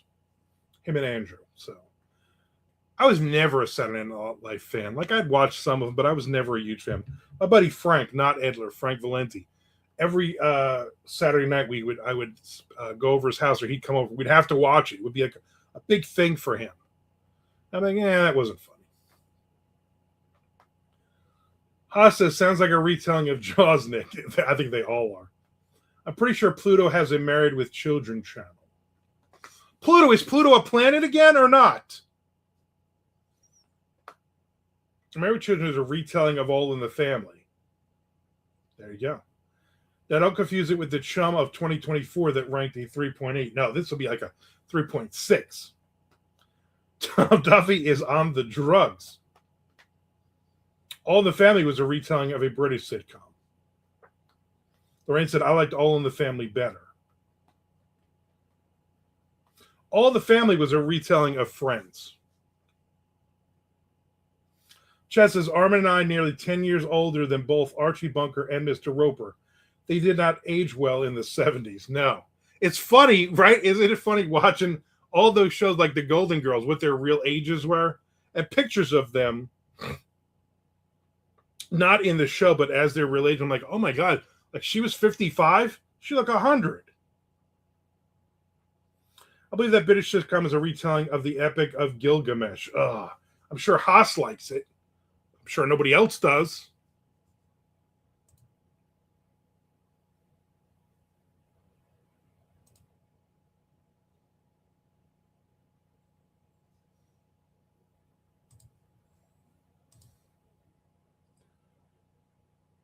Saturday Night Live is a retelling of He. Oh, you're not wrong. Gilgamesh was just a retelling of Gilligan's Island. I can't imagine sitting through, like every week I would sit through an episode of Gilligan's Island, but I can't imagine binge watching Gilligan's Island.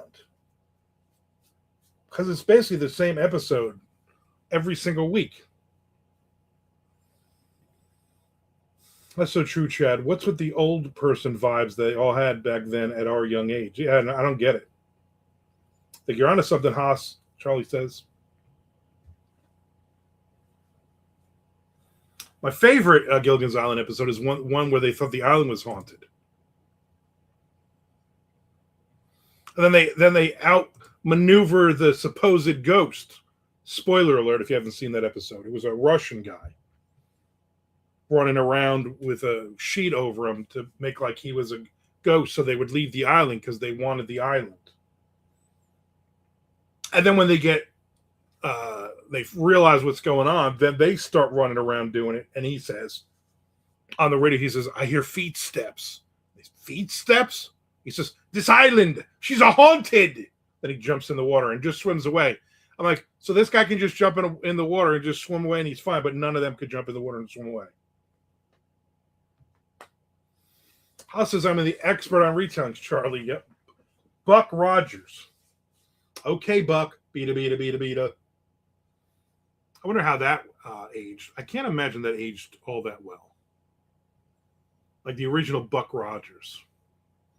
Right? And like the original Battleship Galactica. Right?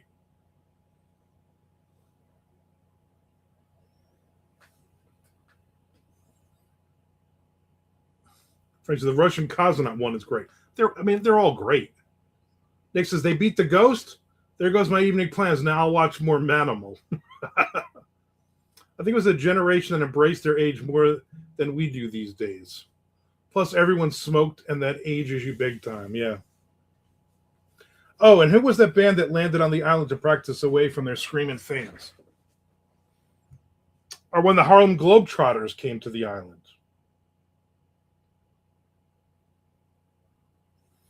Bova just sent me a message, said lots of women in yoga pants in the airport. And I said, nice.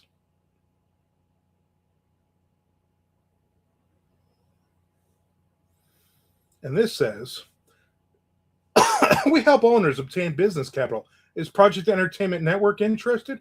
Reply yes. And my reply was, fuck off. Plus, I don't even own Project Entertainment Network anymore. So what I should do is get a loan.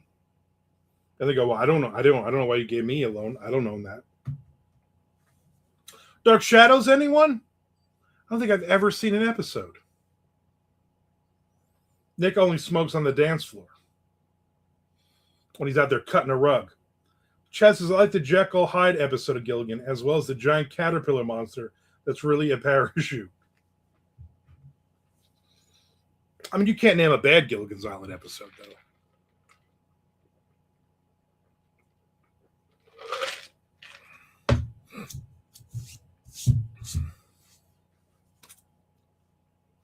When my son was very young, like 3 years old, he had a very bad lisp. And his mom used to yell at me because I used to say, not to his face, but I used to say, baby talk, it's a wonder you can walk. And she's like, why do you keep saying that? I'm like, Cindy Brady had a lisp and that kid picked on her. And she's like, what are you talking about? Like the Brady Bunch? You never watched the Brady Bunch? She's like, no, I didn't watch that when I was a kid. I'm like, that's part of your problem. The mosquitoes were on the island, so shown up by the ladies, a.k.a. the honeybees. Ah. For instance, remember when they make Gilligan the sheriff and he locks everyone in jail and they miss getting rescued, so Skipper slaps Gilligan on the head with his cap. There were so many ways they could have escaped. And then, then they escape and they're like, let's just stay on the island and make a resort. And another really bad season of this. Lorraine says, I had nightmares as a child about the Gilligan's Island episode where a gorilla was chasing Gilligan. That's a scary one, yeah. Troy says, my mom was a big Dark Shadows fan. I've only seen a couple episodes. Wasn't Gilligan's Island just a retelling of Lord of the Flies? We didn't know that at the time, Haas, or we would not have watched it. And can we agree that Marianne was the real hottie on the show? I disagree. Mrs. Howell. Yeah, definitely Marianne. Speaking of Lord of the Flies, Haas, did you watch the new retelling of it that just came out? I really liked it. I won't watch it. You know why? It's a retelling. And everybody but Haas knows nobody likes a retelling.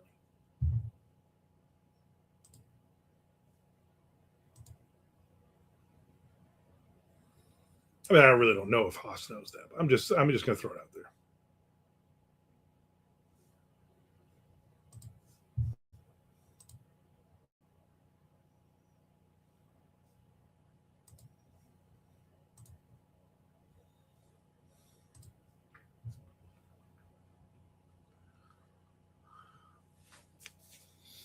Haas says, sorry, Lorraine, but I could never stand Lord of the Flies. I was forced to read it in high school, and I shall never read it again.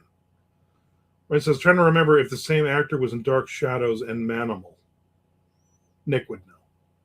Pluto had a Dark Shadows channel. Maybe they still do. Who can say? I'd never heard of Manimal before this stream. You know, not before this stream, before Nick Zinn. Right, so I didn't really like it in high school, but I thought the BBC's recent take on it was excellent. Yeah, Nick says Manimal has heard of you, Charlie. You threatening him.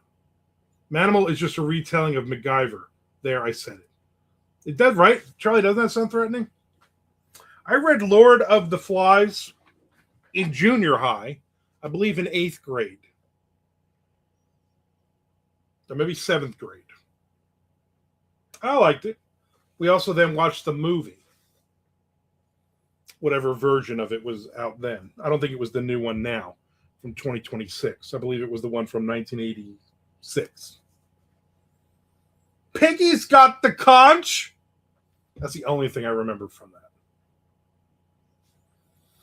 Ray says, when I was in school, I thought so many of those shows were great, but now they just look cheesy. Perspective is so strange. It was kind of like video games. You had video games, you had in television and all those, and you're like, wow, this is the greatest graphics ever. And now you have movie version video games. You're like, wow, that stuff was awful. I thought Miss Pac-Man was real. She wasn't real. Haas says, I just can't bring myself to watch it, Lorraine. I have the same reaction to Steinbeck. Charlie has heard of MacGyver. There's something. I don't think any movie could save the Grapes of Wrath. I'll tell you what a great album is, though, Gods of Wrath. Great song by Metal Church. Troy says, there was a couple of Lord of the Flies Easter eggs in Send Help. Was that Send Help? Is that where the boss and the secretary or something crash on an island?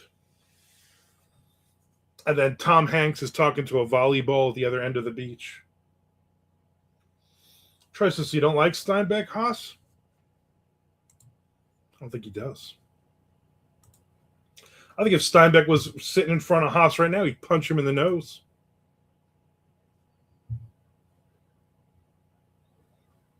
Wrath White.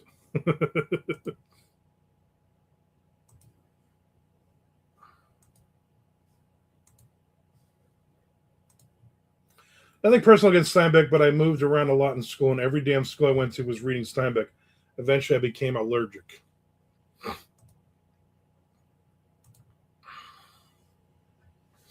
Probably why I don't like Beowulf is just because I had to read it in school.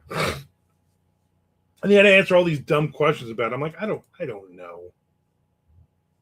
I don't know. This is dumb.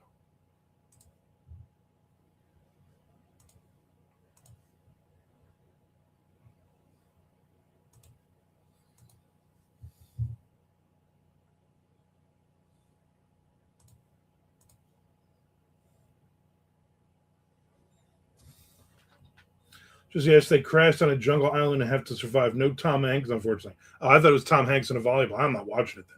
And I've never actually seen that. I've never actually seen the Tom Hanks in the volleyball movie. Lorraine says, I don't like Hemingway either. No one shoot me. Nick is also coming out on June 5th. Voivod's new album. Not a fan. Send Help is just a retelling of Blue Lagoon. All right, I'm not watching it then. Chad says, I'm down for checking it out. Nick, that is your name. Trey says, Hemingway is my favorite writer, Lorraine. Also, there are just so many retellings of Beowulf. So many.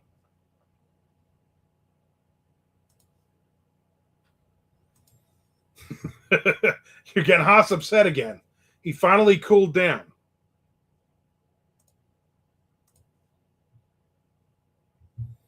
Yeah, Charlie, you liar. I thought Stephen King too. Oh, Charlie, can we believe anything out of your mouth?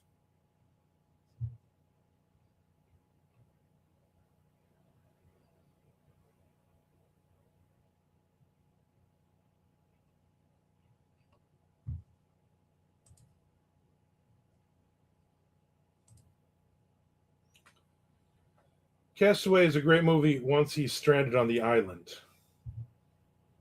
I thought that was the movie. Hemingway seems like you're opposite.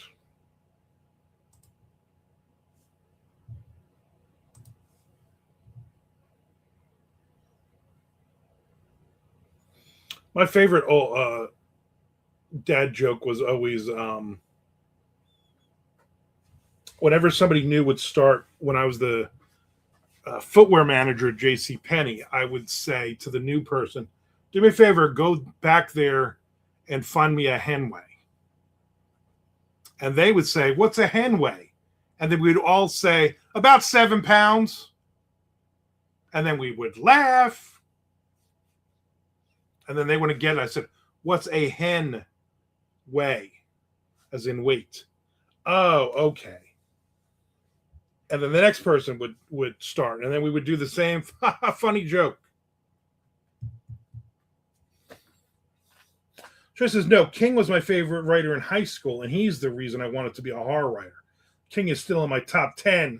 What number would you give him? Would you give him like a 7 or an 8? So Hemingway is your favorite. I thought you were kidding. Yeah. That seems a little pretentious, is what she's saying. What's the better King book, Charlie? Phantoms or Watchers? That's a toss-up. Chad says, as I got older and read more, King went from my top 3 to my top 20. He's not even in my top 100. I just haven't read enough of them. Troy says, Hemingway, Carl Edward Wagner. You have mentioned Carl Edward Wagner a few times. And probably H.P. Lovecraft are my top 3, I think. Lovecraft is probably 4. I think I'm probably number 3 on your list. I'd go with Phantoms. I would probably also go with Phantoms. Does anyone own an air purifier? What do they do exactly? They purify the air. We actually have one. So anytime I burn something on the stove, which is a lot, and not burn like, oh my God, I ruined it. Burn as in I like everything a little darker than my wife does. And then the grease, anytime I'm making like chicken cutlets and stuff, I make sure they get a little dark. Then the air purifier goes on. And also with 4,000 friggin' pets in the house. It just cleans the air. It actually works pretty darn good because that thing gets dirty real quick with all the dander in the air. So there to answer your random question. I would say random question of the day, but I think probably your third random question of the day. 7 pounds, that's a humongous hen. That's the funny part. A 7-pound hen. Oh my, how do you even carry that thing?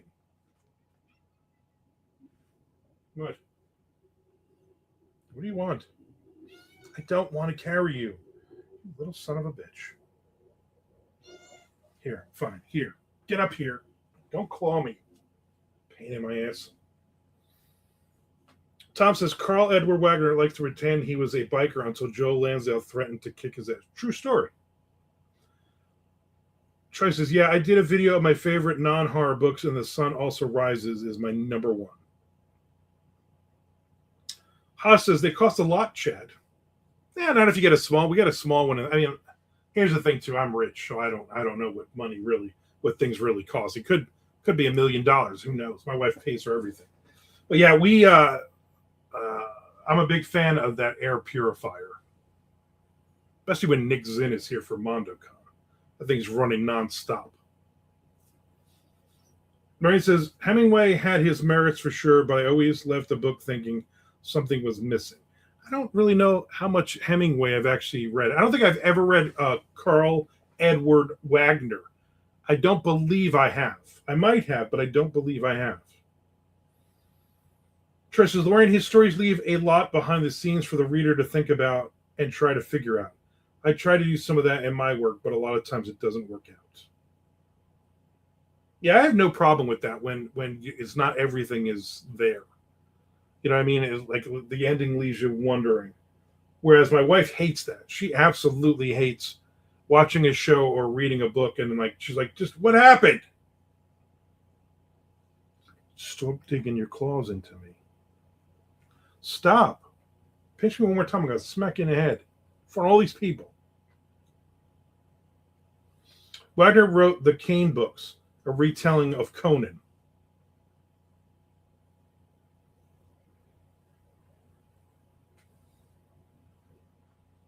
I mean, Kane the wrestler with the mask? Hemingway's short stories are better than his novels, I think, but I like them all. And that's why he's your number 3 favorite author behind me. I don't know if I watched that one, Charlie. I'd check it out or watch it again. Charlie loves the Kane books.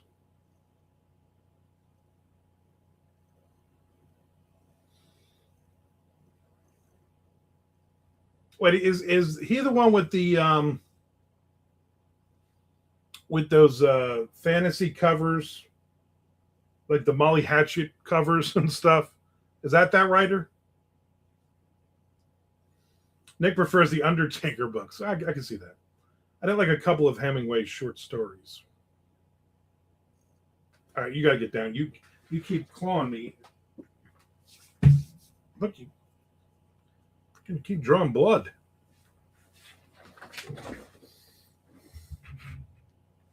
To be clear, a lot of people don't like Hemingway. I'm just giving you my opinion. Armand's opinion is the name of this channel, not Charlie's opinion. I get it.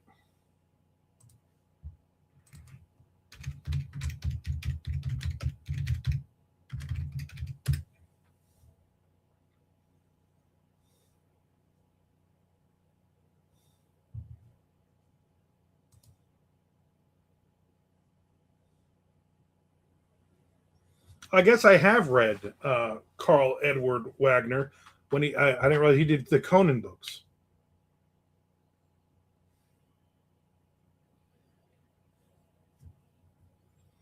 Not all the Conan books, but he did a bunch of several Conan books. So I've read those.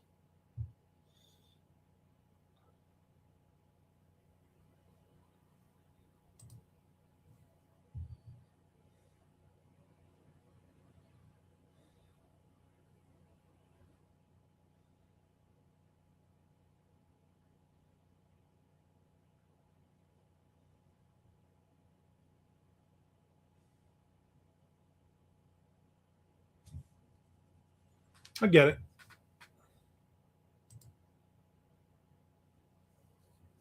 The Molly Hatchet covers were his book covers first. So it's a retelling. Rename the channel to Armin and Friends Opinions. No.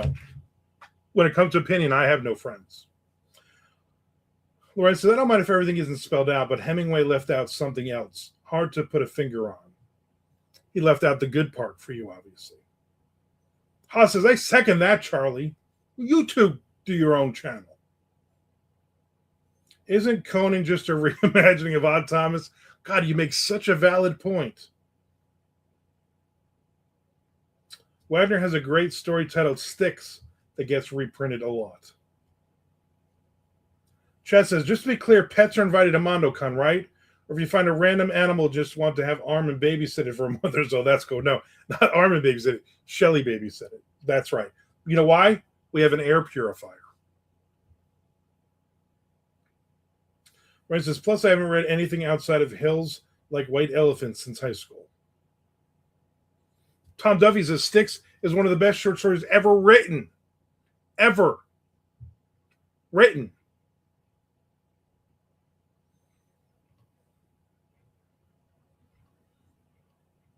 Ever written. I don't know if I've read it. You know what, though? If I didn't have 4,000 other books on the pile, I would add that one to it. But I'm sure Charlie will mention him several more times as we go along, which is fine, which is good. So they're just random books like Chad does. And then at some point I'm like, you know what? I'm going to read something from this person.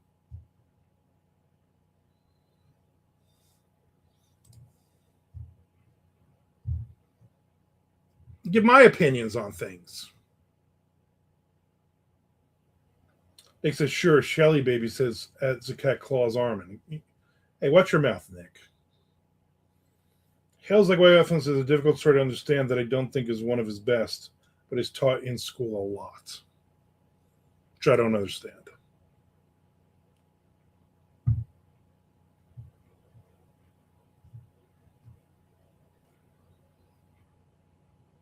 Ugh.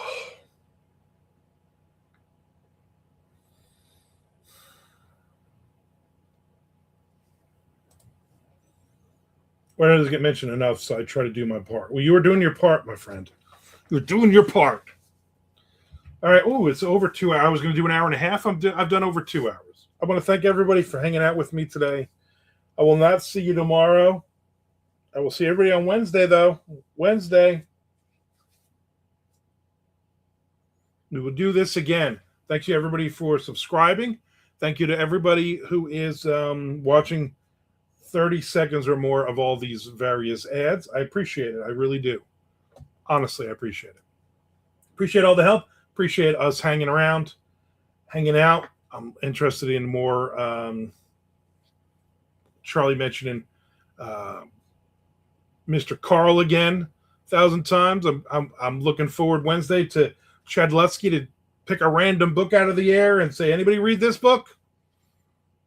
I'm interested in a lot. I'm interested to see what kind of pizza Lorraine's gonna eat on Wednesday. I'm interested in what retelling Haas is going to try to slip into the group. I'm interested in Tom Duffy. No matter what book you bring up, Tom Duffy has read it. Looking forward to that. I'm looking forward to more of the phenomenal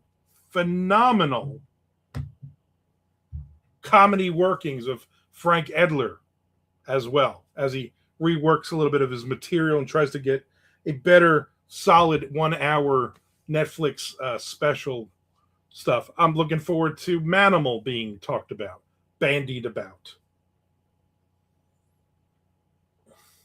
Haas says, so long, everybody. I've got to finish my retelling of Beowulf. Justice Wagner is my Joe Lansdowne by Haas. Haven't read any of Hemingway's shorts. My top 3 favorite short stories: The Box by Ketchum in the Hills, The Cities by Barker, and Telltale Heart by Poe. There you go. There you go. I want to thank everybody on Twitch also for watching and commenting as well. So we're going to do this again Wednesday, but only on YouTube Live. So join me there and join me then.